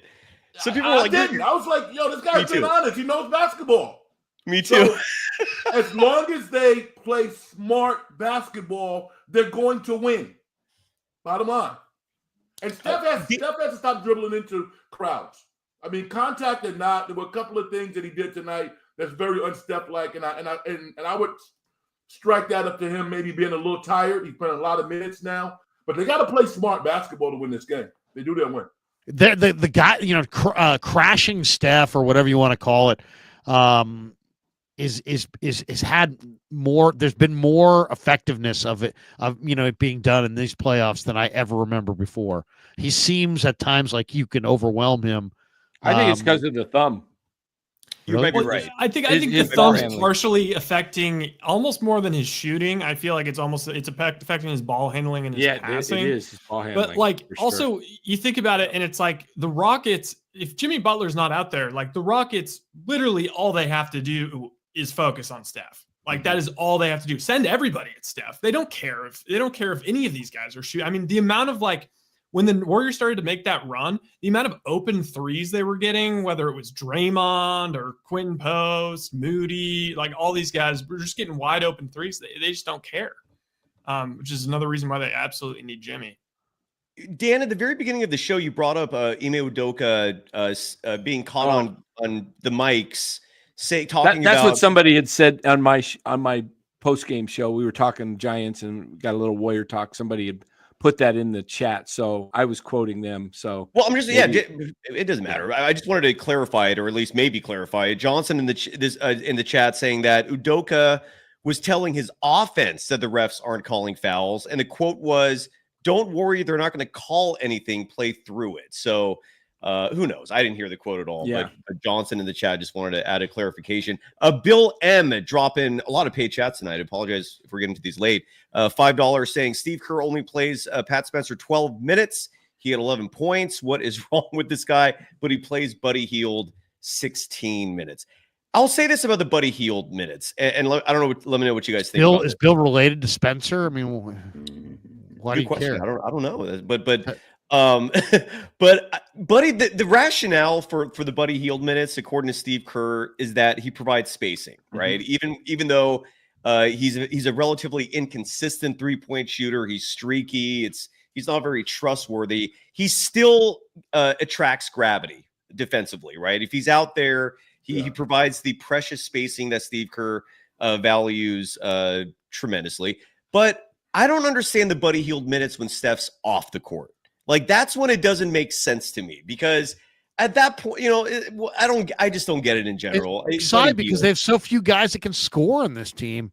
Yeah. They're looking for any offense anywhere they can find it. Really, that's what I see. Buddy Hield is just the potential for offense. That's all he is. Yeah, and that's it. Was it 5 points tonight? What do you have tonight? 5 points tonight. Yeah, his biggest contribution was 4 rebounds. I don't get it either. I'm old Greg 999 saying Steve Kerr, intelligent, wise, been in the league for 40 years, probably more than that. Ins and outs of basketball, butt ton of championships. Bench Kuminga. Cyrus, what's Cyrus? Handsome, thank you. Oh, I'm scared to read this. Nice beard, thank you. Talks about sports. I'll trust Steve. Okay, that's fair. I was expecting a lot worse than that. He's siding with Kerr. Wait a second. You're siding with Kerr over Saatsaz? How dare you? He does a show. He's in the North Bay. What? I will say this. If I coached the 2017 Warriors, you would be calling me a championship head coach. That's all I'm going to say. He used to know people at Locked On. I still know Rick Barry. He's coming on my show tomorrow. He knows Rick Barry. You're gonna go with this. You're gonna go with this Kerr fella. All right, go ahead. I'll take Rick Barry over Kerr, but that's just me. Zarok each one saying Trace Jackson Davis was one of my favorite players on the team. Kerr abandoned him all year. Why? They needed his size and youth and get Buddy Hield off the floor. Frank, what are your thoughts on that? Your scouting is impressive, sir. Larry, you as well. You two both. What's your scouting report on Trace Jackson Davis at this point in the season? Like, he's getting DNPs. Could they use him? Your thoughts? I think they can use him. I'm very proud of him. I think he's handled his benching like a professional. Like, I watched the nuances and the real minute particulars. Every time the Kerrs put him in the game, he's went out and he's played hard. He's hustled, and I think he's getting a lot of respect internally within that organization, because you can build a strong thesis why he should be playing. But because the Warriors have been winning, Quentin Post has played well in his role at times. And listen, as a head coach, you decide who plays. I get it. I respect her.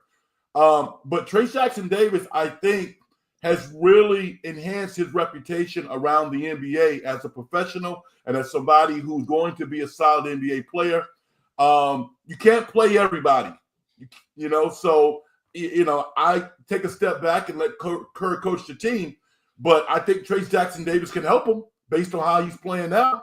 I would love to see him get a shot when it actually matters. I think he might probably perform.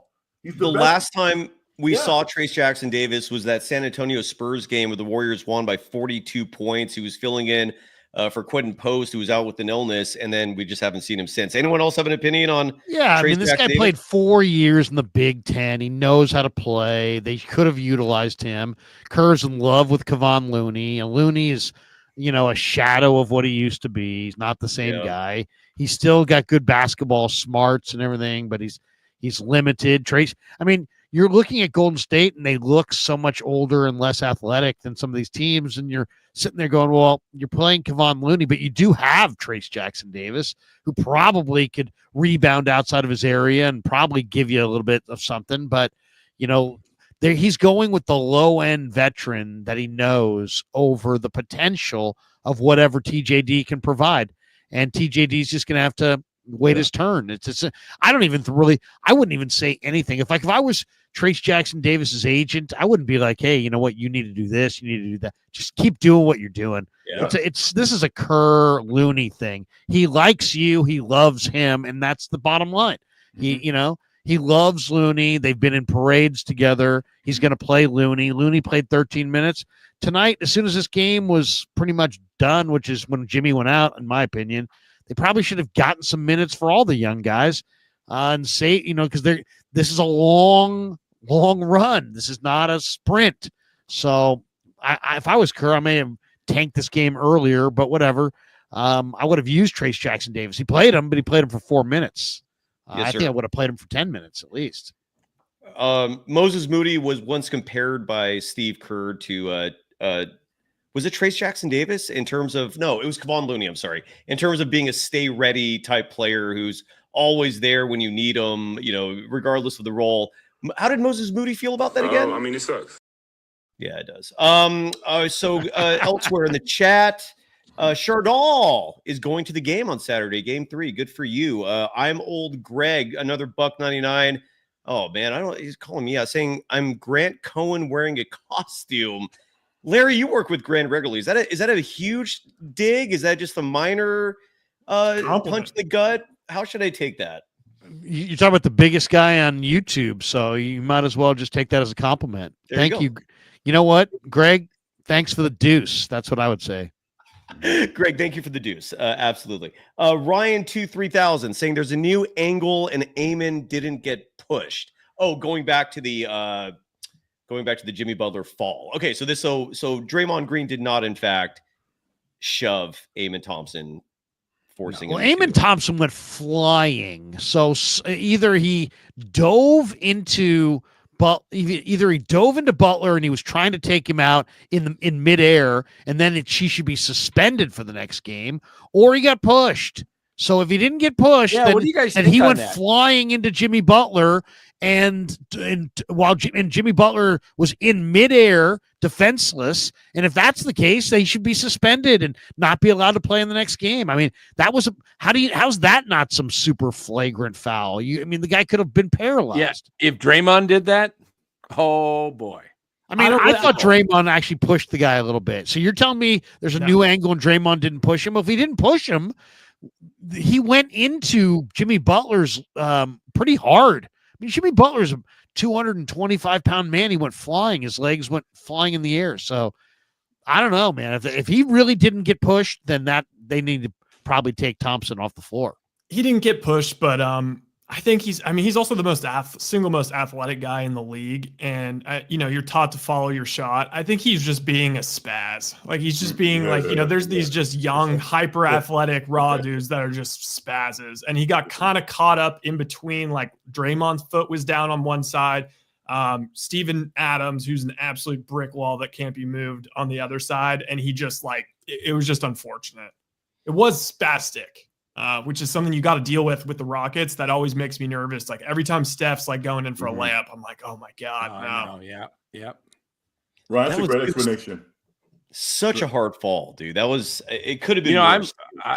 That was the worst fall I've seen in a long time, because when Steph did it, he wasn't airborne like that. He was Jimmy had to be 4 feet or higher, because his shoulders, he landed on. He got up there. Yeah, he was up there for sure. And Eamon he's 6'7", but he was bent over a little bit. So landing underneath him, he had to be 4 or 5 feet, and it's hard. Nothing to brace that. I hope there's no fracture in that man. Jeez, that looked. Let's hope. bad. Yeah, let's hope too. But again, even if it is, like I said, I broke mine, and I remember the X-ray showed just this tiny little fracture. It hurt like a son of a bitch. I'm not gonna lie. Love the painkiller prescription. Give me more, please. Oh wait, no. Now every doctor's scared to do it. But there's nothing you can do. There's nothing you can do except just heal and rest, and it's just a pain Toradol, pressure or whatever they call it. Shoot them up with what's that called? That Gary Payton was taking in Portland. The Toradol or something. Well, Toradol? Whatever they Major steroids. Yeah, whatever they were perks, giving them. whatever they're gonna give them, man. Just take it and feel better. Zrokeach one saying, Frank, you're cooking tonight. Bravo, sir. I agree with that sentiment. G Code Travels Vlog POV writes, Larry, you're delusional when it comes to the Jung Ho Lee signing. I have no clue what that means. Oh, well, I just said that he's not worth $19 million a year for 6 years. And then last year he had 260 and did nothing. This year he looks great, though. And he's playing great. He's on pace to have 68 doubles, 14 triples, 20 homers, driving 101 runs, and hit 315. So if it continues, they'll build a statue. Okay. A statue. Check back later. Check back later on. Something tells me I'll be right. But thanks for the call.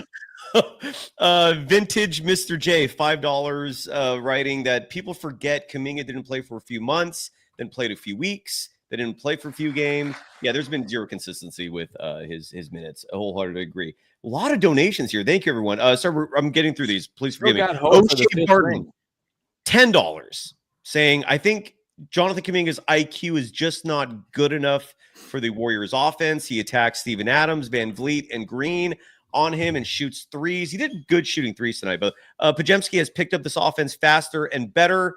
Kuminga's a Grizzlies player. Any reaction to any of that? We'll see. I mean, it hasn't happened here, but I mean, I'm on record as saying I think he'll be better somewhere else. You know, your job, none of these players are perfect players. Almost all the players. The NBA has become a developmental league. Nobody stays in college anymore. Right. You got younger and younger players, and you got to coach them up.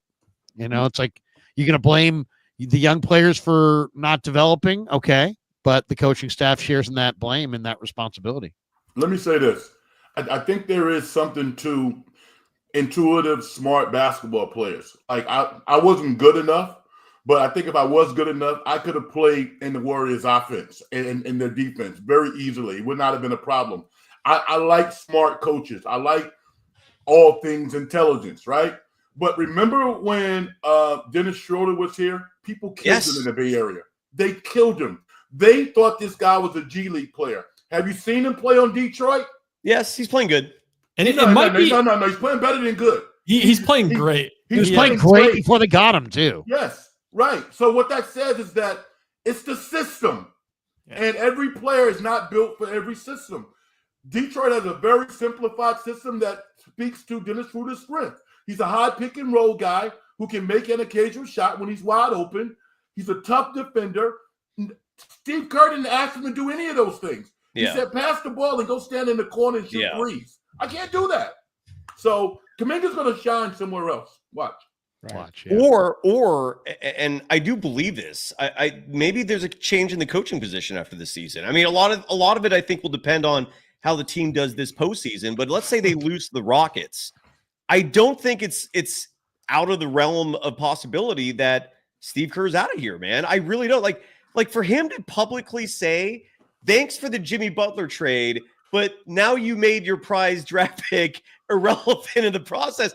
I don't see how the front office takes that messaging publicly at that. Well, that's just me. I don't know. You skipped Maritime. Don't skip Maritime Wake Gal. Maritime. Wake Gal. Is that the handle? That's weird. Okay. I guess a wakeboarder saying the guy responsible for James Wiseman and Kuminga is Lacob. He cheaped out on paying Jerry West. If West stayed, super raw guys like Wiseman and Kuminga would not have been picked. Myers is a terrible evaluator. Wow. Suppose he's going to be the next GM of the Suns, maybe. Who might be the what? Say that again. Bob Myers. I read today Bob Myers may interview for the Suns GM gig. Well, that's interesting. I will say this about the Lacob thing here. First of all, Lacob did originally bring Jerry West in. I mean, I don't want to like just pretend that didn't happen either, right? Everyone just focused on the end of the story, is not how the story started. They're right that he lowballed Jerry West, and actually, I think on our program we reported that the specific amount was they offered Jerry West $1 million, and I think the Clippers offered $3 million a year. I don't blame him for leaving. But let me read this quote to you when it comes to James Wiseman, because it's obvious that James Wiseman was Joe Lacob's guy, but he wasn't just Joe Lacob's guy. And what I mean by that is when you actually read the quotes from Steve Kerr, he was Steve Kerr's guy as well. And here's what Steve Kerr said about James Wiseman. Okay. Just because this perception that Lacob was single-handedly involved in that pick is asinine. Steve Kerr told The Ringer back in 2020, and more specifically Logan Murdoch, quote, "You just rarely see an athlete like James.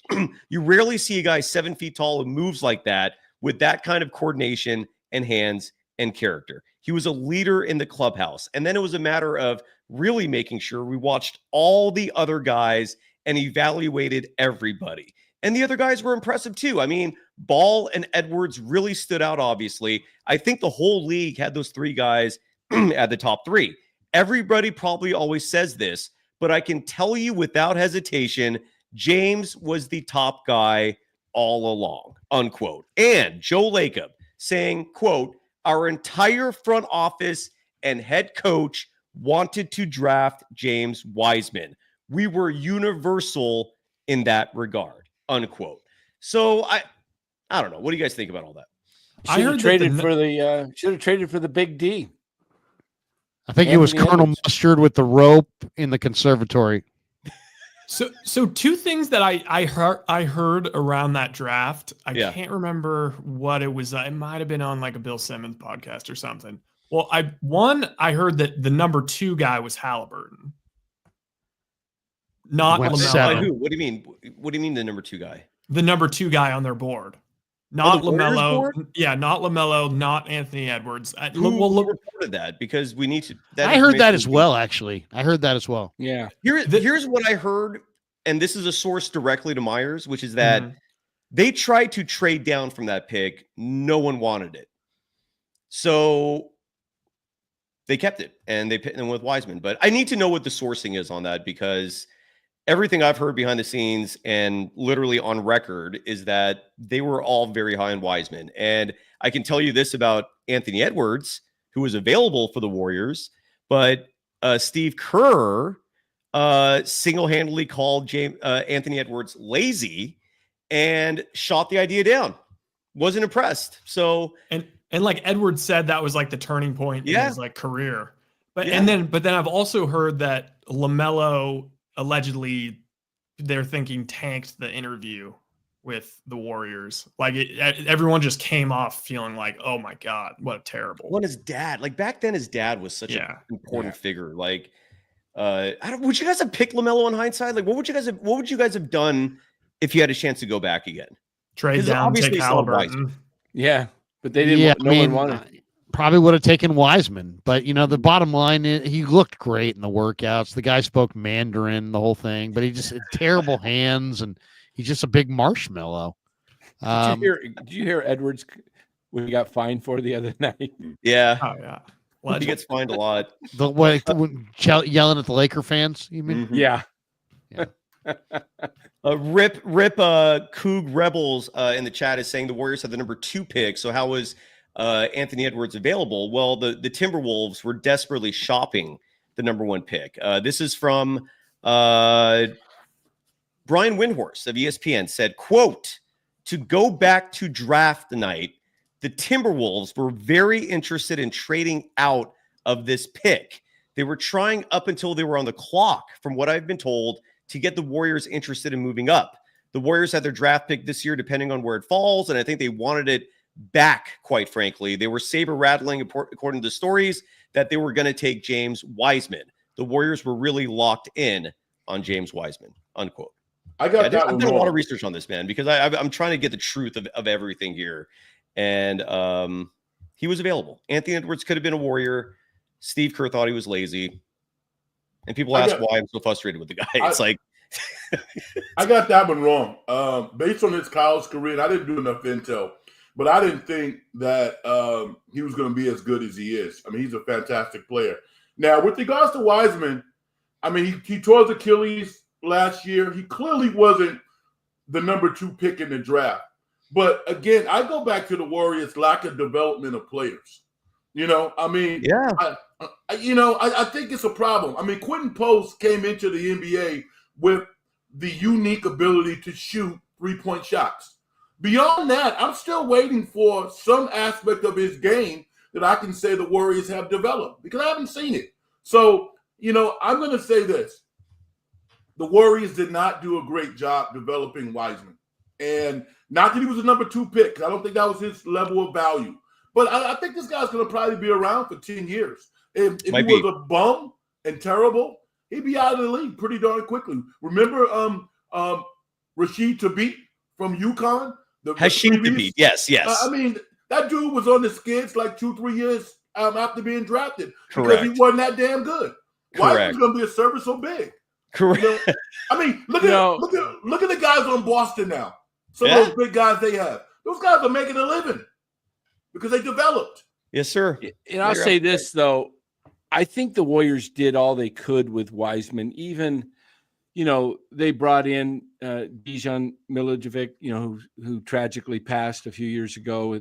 But they brought him in to work with Wiseman because he worked with Nikola Jokovic, and he worked with some of the other big men and was very successful. But Wiseman wasn't that type of player, and he just didn't get it. Wiseman he just needed a lot more development than I think the Warriors thought. They looked at the raw talent, and I did too. I'm like Frank. I thought this guy was like, hey, the Warriors haven't had a center.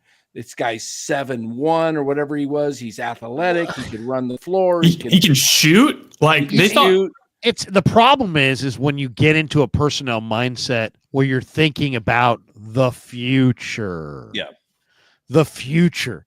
What is Trey Lance going to be in the future? What's James Wiseman going to be in the future? And you know what the truth is? Kind of pretty similar to what they are in the present. Right? Because people don't change that much. They'll be a little bit better, but they're pretty much. Let's focus on what they're going to be right now, and let's let the future take care of itself. And when you're looking so far in the future, dreaming this dream of greatness, you can dream every guy's Patrick Ewing, every guy's Akeem Olajuwon, and most of these guys aren't. And the reality is he had such a short college resume. 3 college games, all he played at Memphis. Yeah. You had to be super convinced that this guy was the guy because there wasn't a lot of tape on him. They had a chance to interview him. They had a chance to talk to him. Steve Kerr flew out to Florida for a private workout with him, and then flew out again and watched him with his Memphis teammates. Steve Kerr was so involved with that draft. It was crazy. And this quote, I'm going to read you one last quote. Sorry if I'm exhausting you with this, but this last quote I'm going to read you is why I think there is a possibility if the Warriors are bounced out of the playoffs that Lacob might have had his fill. And I read this quote to you because when you hear this, it does make you wonder if he's how, discontent he might be over the development. Here's the quote. This is pertaining to James Wiseman and Joe Lacob. And side note, I'm now on Substack. I decided no one's writing. So I'm like, dude, might as well start writing again. So if you want to read any of this content, I'm now doing the full-on journalism stuff on Substack. The handle is Dog Wild. The handle's right there. This was Joe Lacob pertaining to James Wiseman. Okay, and just let me know what you think about this quote. We might very well regret that one, longer term or even immediate term. I can't overrule what our basketball ops and our coaches and our players felt was the right thing to do. I think James is a really good player, and we're not going to get many opportunities to draft a young guy like that again. He really didn't have a chance. It's partially his fault, partially bad luck, partially our fault. for not playing him enough, unquote. Any reaction? I mean, they did start him. Like, I feel like I do feel like injuries were a big part of this whole thing. I mean, I'm not COVID thing. He got everything thing, went wrong for him. And like, I'm not crazy. I watched that first like year he was on the team, however many games that was. It like, wasn't bad. There was legitimately clips where it was like, holy shit, is this Giannis? Like, he was running the floor doing Euro steps and dunking and like hitting threes and stuff. Like, it was very much like, I could see Kerr goes to a workout to watch this guy.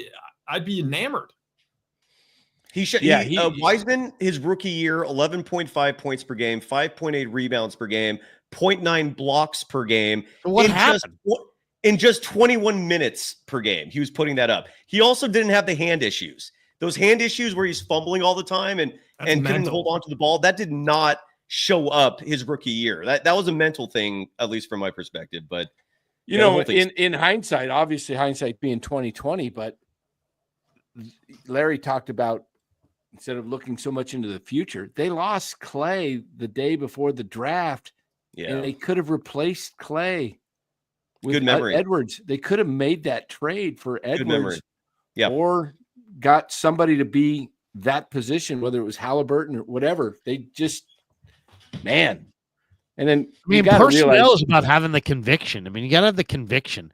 You know, Don Nelson had a conviction that Steph Curry was the guy. You know, he had the conviction that Dirk Nowitzki was the guy. He had the conviction that Steve Nash was the guy. You got to have that conviction. You can't just hang around and, watch a bunch of films.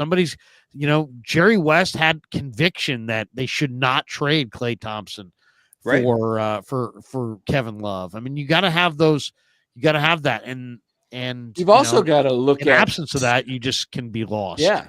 You also got to look at history of people when they have injuries, the type of injuries, the fact that Klay had come off a ACL and then he tears his Achilles. Yeah. You got to realize that he's not going to be the same Klay. I mean, that was literally the day of the draft, right? Mm-hmm. If I'm not day before, I think.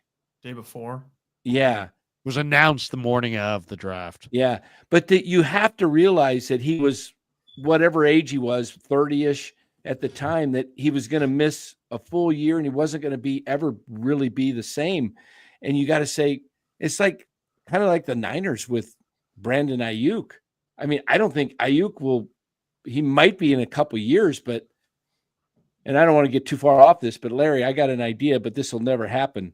If I was the Niners, would you try to trade up and get Travis Hunter? Kills two birds with one stone. Start him at corner and play him about 25 plays on offense a game that can be a difference maker. It'd be great. But the 49ers huge. Have, in a lot of years, that'd be a perfect pick.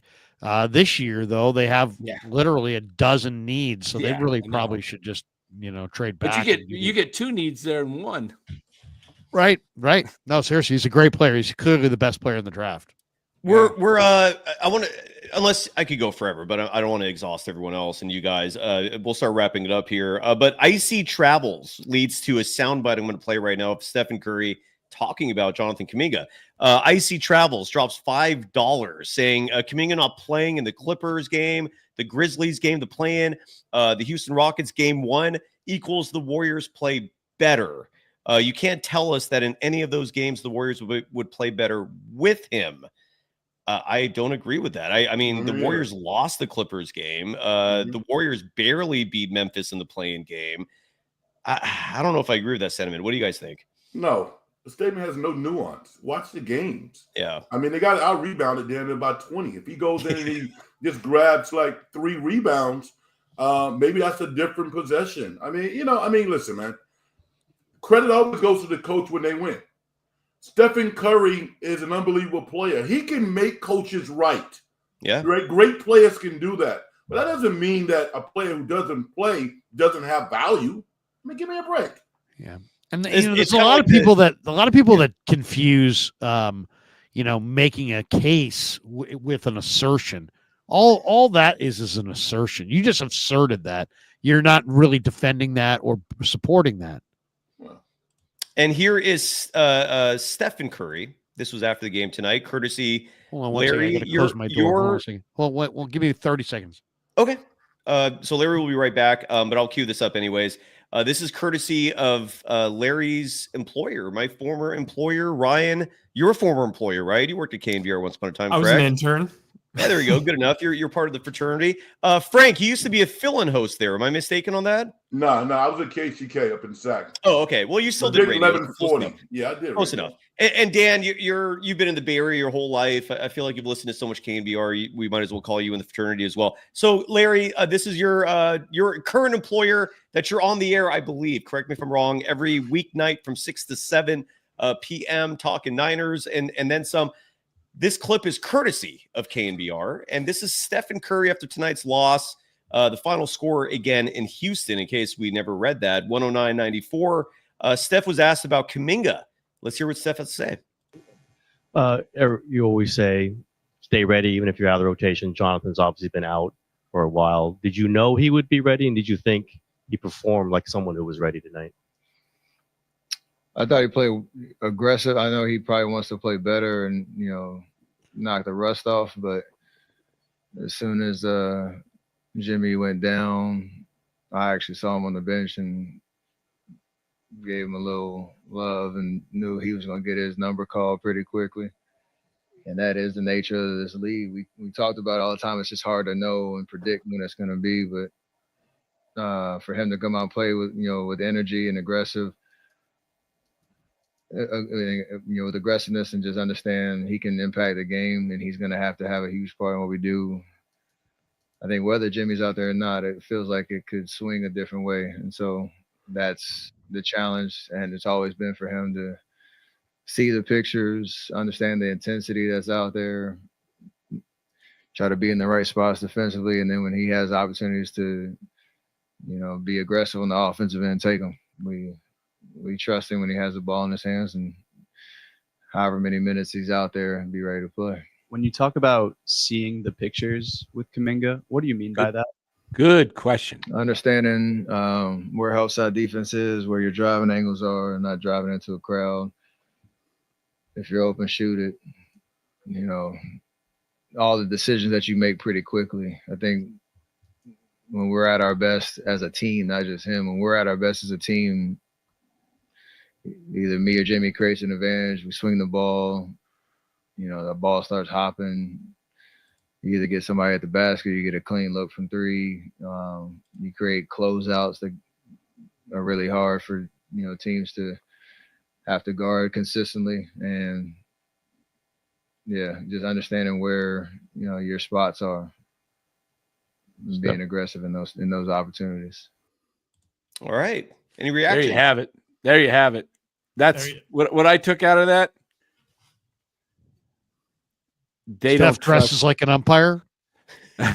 they don't trust Kuminga knows where to be in the flow of the game. Just the fact that we're still talking about this at this point is ridiculous. I mean, come on, man. You have been playing every day or every couple days since Halloween, and it's almost May. Has there ever been I'm sorry, I'm not, and this is year 4 of this guy. It's like, figure it out. Either figure it out good or figure out how to move them. But to be sitting here on April the 23rd of 2025 is fail. Do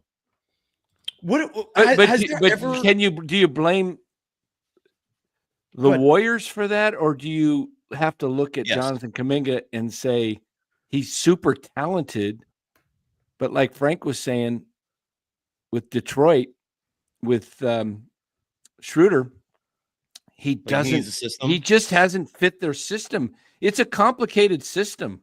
It really is for a lot of players. And Kuminga, he never played really organized ball until he came into the NBA. I mean, he played the G League, but that was just, they just threw the ball out there and let him do his thing. He comes. They drafted him. Yeah, they drafted him. I mean, it's ridiculous. Could you imagine how much grief the 49ers would be taking if they were literally not playing Ricky Pearsall and they're like, he just doesn't fit our system. Well, He Larry, just doesn't what fit if our they? system. Well, Larry, what if they? I'm glad you brought that up. What if they, instead of Ricky Pearsall, what if they still had Trey Lance, and he still wasn't? They still hadn't made a decision on him, Right. and like now, like 4 years in, he's still like sometimes starting, sometimes on the like. Is that a fair comp? Because I can't think of any other situation like this. But in Bay Area sports. I do think they made a decision on him. They didn't sign him. They didn't Well, they sign offered, him. but they offered him 120 million, Dan. Yeah, but And that was they- stupid on his part in hindsight, I think. Right. I made that point the other day. Like in hindsight, JK. I mean, whoever I don't his think so. agent. I don't think so. I think he's gonna give his money. I kind of agree with Frank. I Come think on, he's man. money. He's going to wind up making more than 120 million. Oh yeah, definitely. He probably Listen, will, but it'll be an assign and trade. And Well, who cares? It I mean, all yeah, spends. I mean, think about it.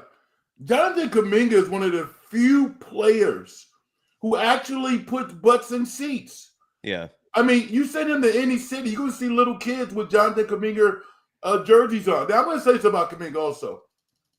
Yo, man, we all have to look at Curry and say, this guy is a hell of a leader, great, blah, blah, blah, and all those wonderful things. But he's not the type of coach to necessarily put his arms around all of his players.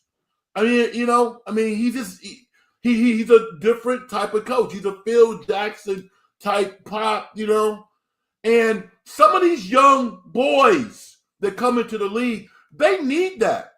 Now, I'm going to tell you, look at Detroit.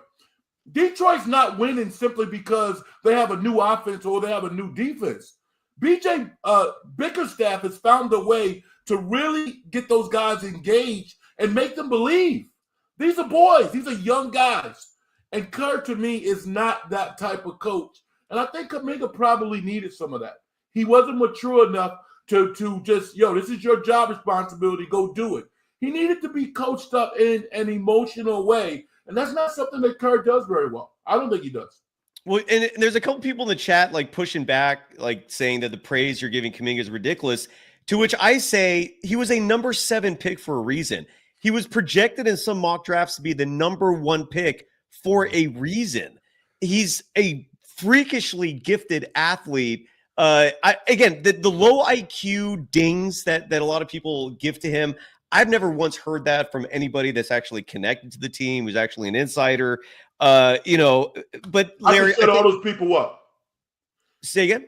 I can shut every one of those people up. Please. This is 4 years in now, right? If Kuminga was in this year's draft, where would he be drafted? First. He'd be drafted in the top 5. So all Second, of that garbage. Probably second. Right. So Right, all the people that say that Kuminga's this and that, no. We're 4 years in, and you're talking about him. If he was in this year's draft right now, he'd be one of the top 5 picks. So don't talk about his value. His value is what it is. I don't understand why people hate him. That's the part I don't get.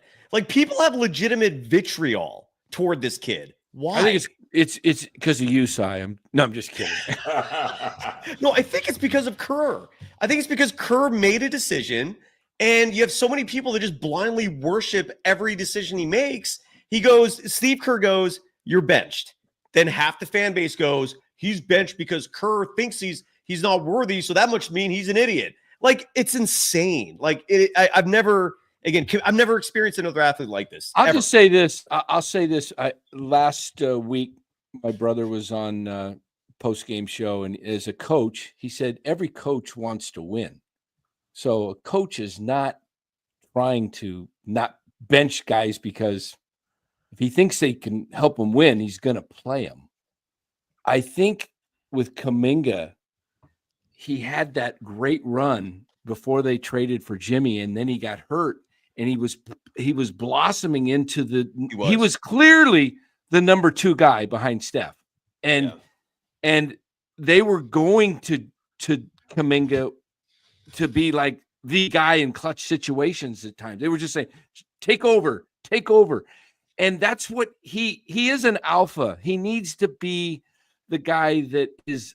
And when Jimmy came, I do think things did change out there because the Warriors' style of basketball changed tremendously with Jimmy, because Jimmy was now like holding the ball. You'd see Jimmy with 4 seconds left, and he's like, You got to shoot. You got to shoot. And he goes up to shoot and he passes to an open guy in the corner with 2 seconds. And the guy throws up a 3, and makes it.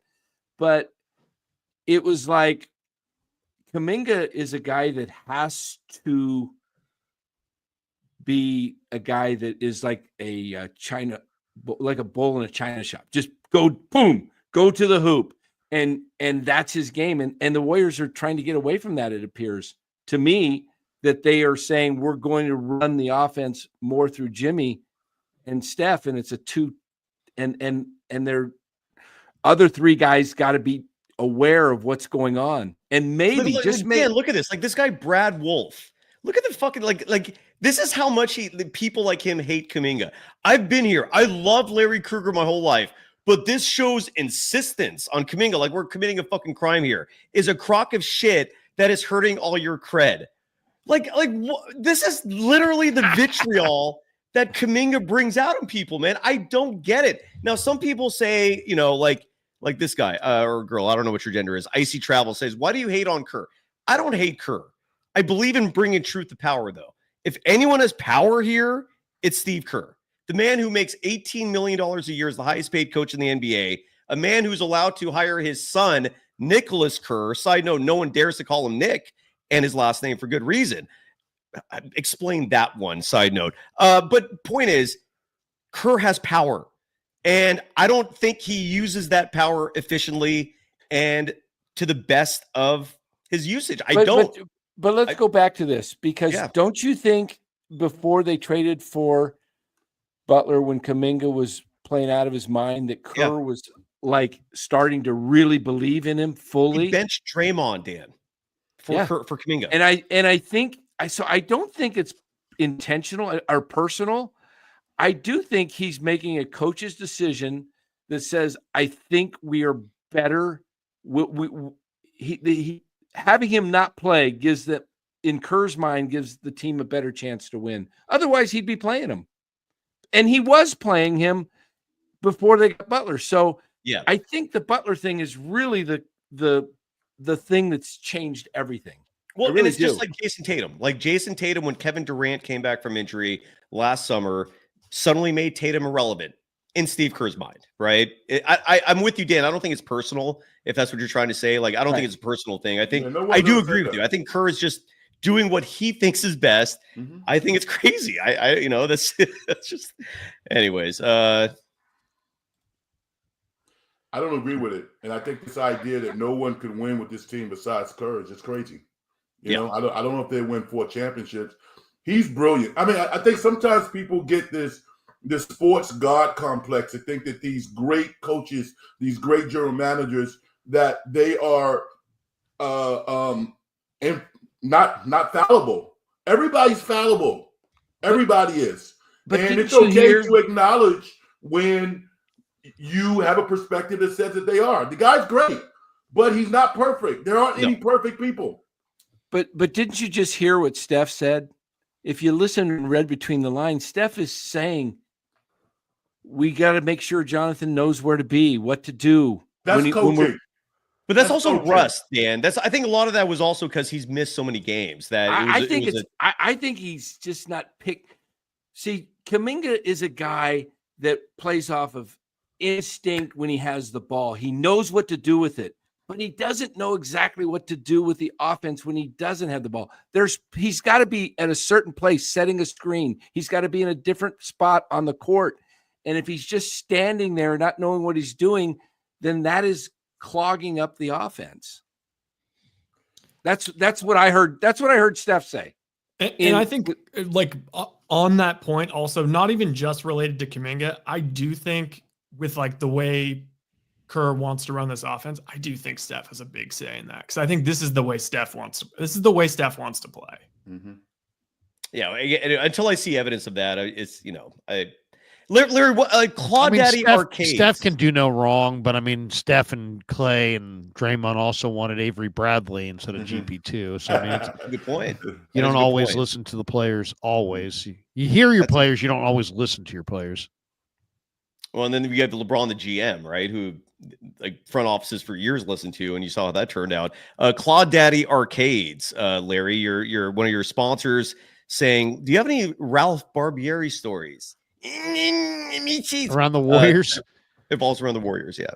Well, I mean, Ralph, I can't get over how Andres Biedrins just can't make a free throw, Tom. I don't get it. Or, let's welcome to the Cambiar Airwaves, Donald Foyle. Yeah, I love Donald. He's from a tiny little island called Canouan. Let's talk about Canouan. I've always loved talking about these islands. Or Ralph, I used to do the first 15 minutes of the before the pregame show, before Sports Phone, because the games were at whatever 7:15 or 7:30, right? So the pregame show started at 7:15. My shift started at 7, so I had to do 15 minutes every night before the Warriors. So I would do it from courtside, and a lot of times I'd sit next to Frank. I remember that a lot of those years, and I can remember like 3 or 4 times Ralph had this blonde girlfriend, and he kept getting to the game like mid first quarter. I remember her. Yeah, and she did just say she was striking, but I said to Ralph, how come? I know you live in Marin and the games are in Oakland and all, but I mean, man, I hate getting the games late. You're always coming to these Warrior games late. Why are you always late? You'd be like, when you're dating a girl as voluptuous and as talented and as beautiful as the girls I date, you like people to see them. So I like to be fashionably late so people can see us when we sit in courtside. Oh my God. Beautiful, Ralph. So yes, those are my Ralphisms. Yeah, we welcome back a Donald Foyle. Let's talk Canouan. He went to Colgate. He was getting an education. There you go. There's one of Ralph. a kind. One of a kind, man. The great Gay Ralph. Sharks. Gay Sharks. Did we get everything? Oh no, a couple. Gay Sharks. A few more here. Pay chats. Chardal dropping $1.99 saying, "I'm going to be at Game 3 of the 2025 NBA playoffs on Saturday." Are we doing a show Saturday together? I'm down if you guys are. I'll give you a Gary Radnich on that one. Nobody cares. Nobody cares. Sorry about that, Chardal. I care, but I just thought it was a good time to throw that Gary line out there. Golden State 49ers love the name, saying, "Do you guys think Draymond Green gets ejected for that Jimmy Butler foul if the roles were reversed?" Yes. Yes. I don't know. Draymond was wild in tonight. Like I feel like the Warrior, like the most impactful like non-calls were all like, related to Steph, but like Draymond was kind of going nuts multiple times.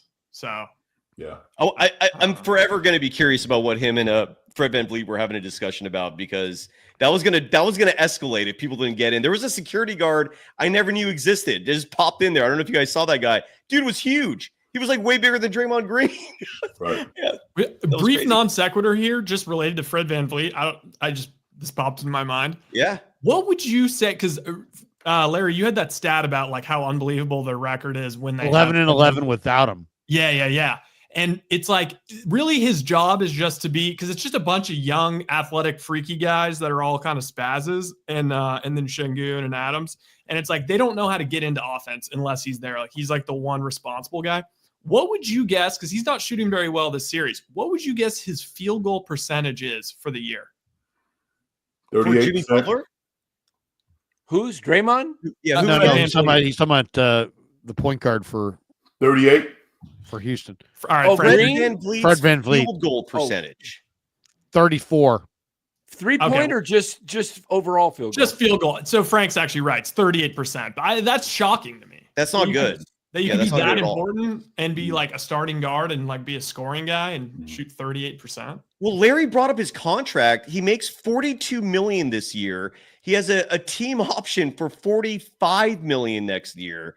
He gets paid bank. Well, they tried to take that little kid from Kentucky to replace him, but he couldn't get on the floor. Reed Shepherd, yeah. I love Reed Shepherd, man. I love Reed Shepherd. Oh, he's a talent. He's a talent. I'd take him right now. Yeah, I like him. Yeah, I feel like Kerr would get that guy on the court. Yeah, right. By the way, Ryan, you put something in the private chat that you didn't bring up, and I think you should. Yeah. Do you want to share? Yeah, so I was just scrolling on Twitter, seeing if we were missing anything, any post-game comments or anything. I saw somebody 30 burner tweeted. It's a video of Jimmy Butler versus in 2023 versus the Bucks, and he's going up, and it's not quite as bad as tonight's injury, but it's the same injury. It's a pelvic contusion, and he ended up scoring 56 and 42 points in the next 2 games. Mhm. Oh, yeah, I just saw the video of it in the private chat. Wow. Yeah, Sign me up for Jimmy legit. Butler pelvic contusion, please. I think he's coming back. That might be Perk Jimmy. Perk Jimmy might just be a monster. Hey, I was saying this on. It's kind of interesting because if you watch basketball all the time, like everybody does, you see these guys fall all the time. Like Steph constantly, goes in for layup, falls. I'm surprised that guys don't like when I played football, you wear your hip pads and you got your tailbone pad, and why basketball players aren't wearing that tailbone pad. It's just goes right. It's just like inserted in some some of them do. Some of them wear. Man, what was your position again, Danny? What's that? What position did you play again? Before I went to straight kicker. Was I was a defensive back and a wide receiver slot kind of, like a Ronnie Lott, like a Jerry Rice type. Yeah, just as good. Just kind of like that. Just hit just as hard as Ronnie, ran just as fast as Jerry. I just couldn't catch the ball. Larry, what did you play? What's that? What did you play? What position? I played a mean violin. No, I didn't. No, I played defensive end. I played defensive end and linebacker, basically. Nice. Outside linebacker and tight end. My number was 89. Nice. There you go. I like it.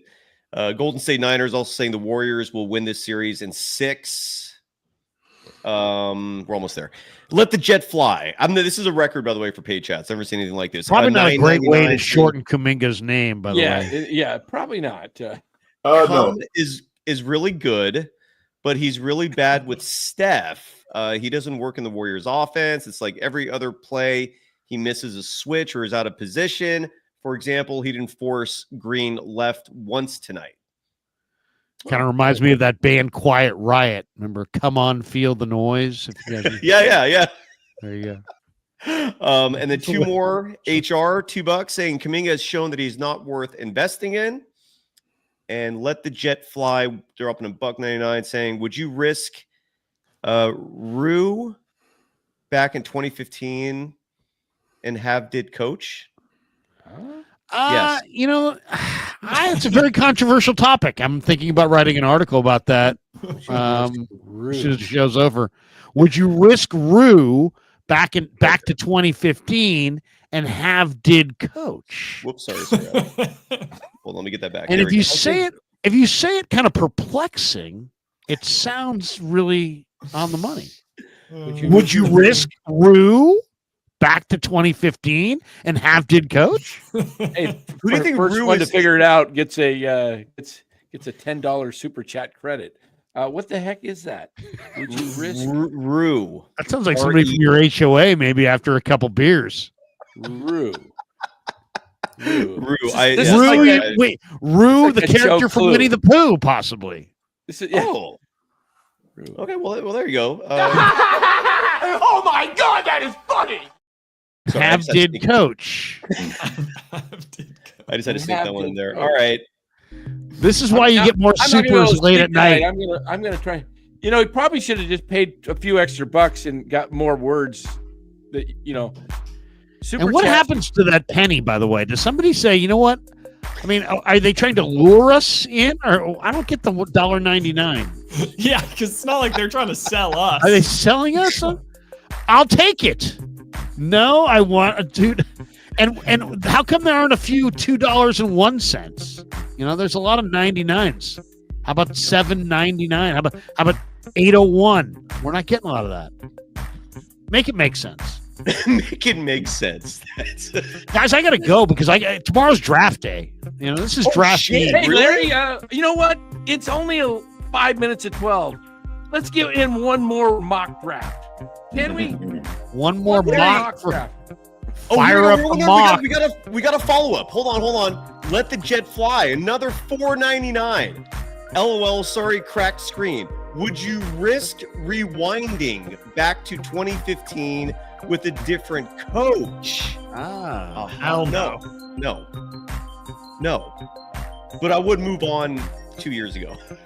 That's my answer. That's crazy. Well, I'm happy you have all these super chats, man. This is great. Congratulations. I kind of like the way you wrote the question out the first time. I know it was better. Oh wait, no. Here we go. Would you risk Rue back to Rewinding back to 2015 and have did coach? Have did. Oh, you know what? I bet he meant to say F and he hit the D that's right next to each other, and it cost him another $5. $1.99. Have Pay did. $4.99 to get it. Oh, jeez. Coach, would you risk new back to 2015? Rewinding Have back. did, coach. Would you risk rewinding back to 2015 and have a diff coach? Yeah, I see what he's saying. I should Before have we figured that go, out. I'm looking at the other playoff series. Some of them are damn entertaining, man. Denver and the Clippers, I think, is the best non-Warriors Rockets series. Just me. Yeah, that's awesome. Larry, what do you, any takeaways from the rest of the postseason besides Warriors Rockets? I like the Clippers. I like the T-Wolves. That's a good series too. Yeah. Yeah, I like the Clippers and the T-Wolves.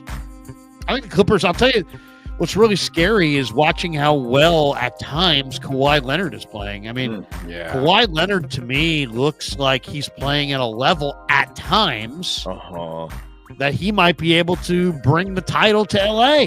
Yeah. I mean, he looks really, really great at times. It's the Clippers. How lucky are the Warriors to not, like, the hardest draw is on the other side. Like, it's crazy. Yeah, crazy. They're it lucky is there, man. the other side of that that 1-4-4-5 bracket or whatever. That is crazy. Yeah, you got the OKC and then you got Denver and the Clippers. So you're gonna, if you win this round, you don't have to face those guys. Like they get the winner of the Lakers T-Wolves, right? If they win, Correct. Far more winnable than Yes. those other two. Oh my god! I like the Thunder are clearly going to win, but whoever comes out from that other side, that's going to be a series. And I don't know if this is a bold take. Let me know what you think. The Cleveland Cavaliers, who already to me have won the title of the most overrated team of 2025, they squeaked out a win over Miami tonight. The 10-seeded Miami Heat. The Eastern Conference is an absolute joke to begin with. But what I'm leading into here is second round, Cavaliers and Pacers. Is this a bold take that I think Indiana's going to knock them out second round? I like the Pacers. I don't think they do. I don't think so either. Yeah, I don't either. All right. Then it was crazy. Okay, I do. I think the Pacers have a shot, man. They look good. But Yeah, other takes? I like this. I think it's going to be Cleveland and Boston in that finals, and I think it goes 7. I don't know who wins it yet. I have a feeling that goes 7, and it's going to be. Do you say Clippers, Boston? No, I said in the Eastern Conference, Cleveland and Boston. Oh, Boston will win. Boston will win easily. You think so? I think it'll go. I think it could go 7 though. I don't know if it's easily. I mean, yeah, Boston tends to kind of like play with their food a little bit, so I could. Larry, what's a Balky? I know that's Trent Balky, but do you do a good impersonation or what? Larry, You know, it's funny you should ask me, son. Because on the eve of the draft, I go back to the year where I drafted A.J. Jenkins. And I wrote his name in an envelope. And it's one of those things that sounds good if the guy can play. But when the guy can't play dead, it's just not quite as fucking cool. You know what I'm saying? So all I'm saying is good old Trent Baalke is a scout. And I'm getting ready for the draft, and I don't care if a guy blew out his ACL 3 years ago. It's not going to stop me from drafting him this year. Who are the Niners taking, by the way? What's your prediction on that? I would say they're going to take either if Mason Graham falls to them, I think they're going to take him. Mm-hmm. If he doesn't fall to them, I think they're going to take Shamar Stewart Ooh. from Texas A&M. You don't think they'll trade back and try to get? I think they want to trade back. I think they would like to trade back. Yeah, I think they would. If their guy doesn't fall to them. What happens? I think they're going to wait until see if Mason Graham falls. If Mason Graham falls to them, I think they take him. If he doesn't fall to them, I think they'd like to trade back. If they can't trade back, I think they'd take Shamar Stewart. Is there a surprise tomorrow with the Niners? Do they do the unthinkable and trade Purdy on draft day? No. Okay. No. I didn't. I don't know how those negotiations are going. I keep. I would say no. Things. I would say no. Is there a possibility, Larry, of Purdy coming back on just the final year of his deal? What is it, like $5 million? No. But why not? Would Purdy just not show up? I think that it's they both sides have an interest in not seeing that happen. Okay. All right. Gotcha. Fair enough. All right. Yeah. I'm giving still the draft.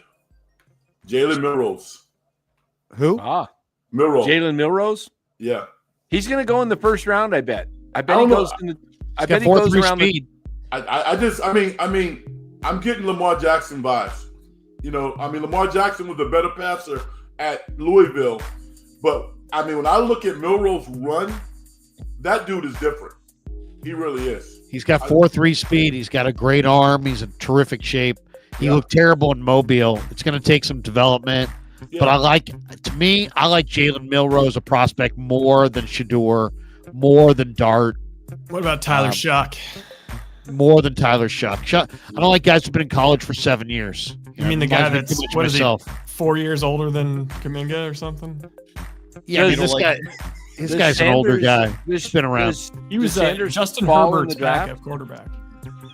Does Sanders fall in the draft? I read something tonight that said I think none Mike of his teammates tries to trade up. Party.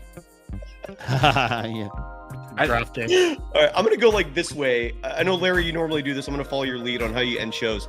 Frank, we'll start with you. Anything you'd like to plug and promote before we call it a night? Yeah, this has been an incredible show. So I would love for people who, like some of the things I've said. If you hate me, then say, I hate you, dude.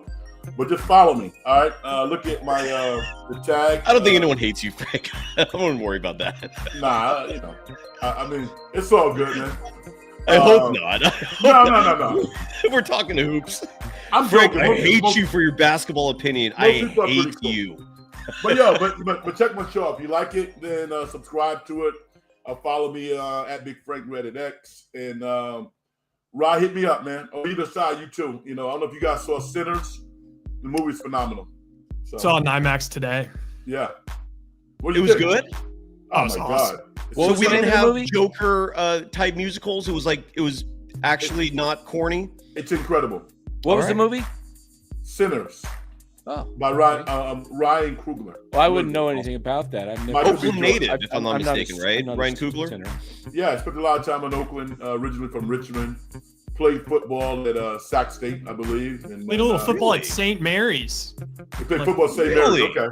Oh, well, then transferred to Sac State after. St. Mary's didn't even have football anymore. They shut down the program. He transferred. Then he went to film school at USC. Crazy. Wow. Yeah, the director of Creed, Black Panther, and Sinners. Good stuff. All right, Frank, we'll see you soon. Thank you, brother. Dan Coccimiglio, final thoughts? Anything you want to promote? Yeah, just I do baseball a lot every post game. Giants, NorCal Sports Network, and Giants front office. If you're listening, can you take Jordan Hicks out of the rotation, please, and put Hayden Birdsong in there? I think Hicks throwing 103 in the bullpen for an inning versus throwing 97 and getting rocked as a starter might be a smart move. Dan, thank you, sir. Have a great night. Rye? Nothing to promote. I just will say that I actually am a little bit of a Kerr stan, I would say. But my one note to Kerr, if I'm going to be critical, I saw in the post game that he came out with some serious pearl clutching about the FU Draymond and pulled the he has kids type thing, and it's just like, come on, this is basketball, this is playoff basketball. Like who like seriously, he does that. Like he'll do like I remember he did that about Nico Harrison. Remember like when Nico first made the trade and apparently he had a death threat or something like that. I mean, the fans were pissed. And I remember Kurt coming out going, I had death threats when I was a GM of the Suns. And it's like, come on, take it. It comes off as just pompous and just makes everybody like the Warriors less. So chill. It's a Popovich move. Total Popovich move. That's a good call. Good call. Good call. Ryan, have a great night, brother. Great to see you. Larry, my brother, we're done. Any final thoughts from you? Well, as the famous philosopher one time said, would you risk Rue back to 2015 and have did coach?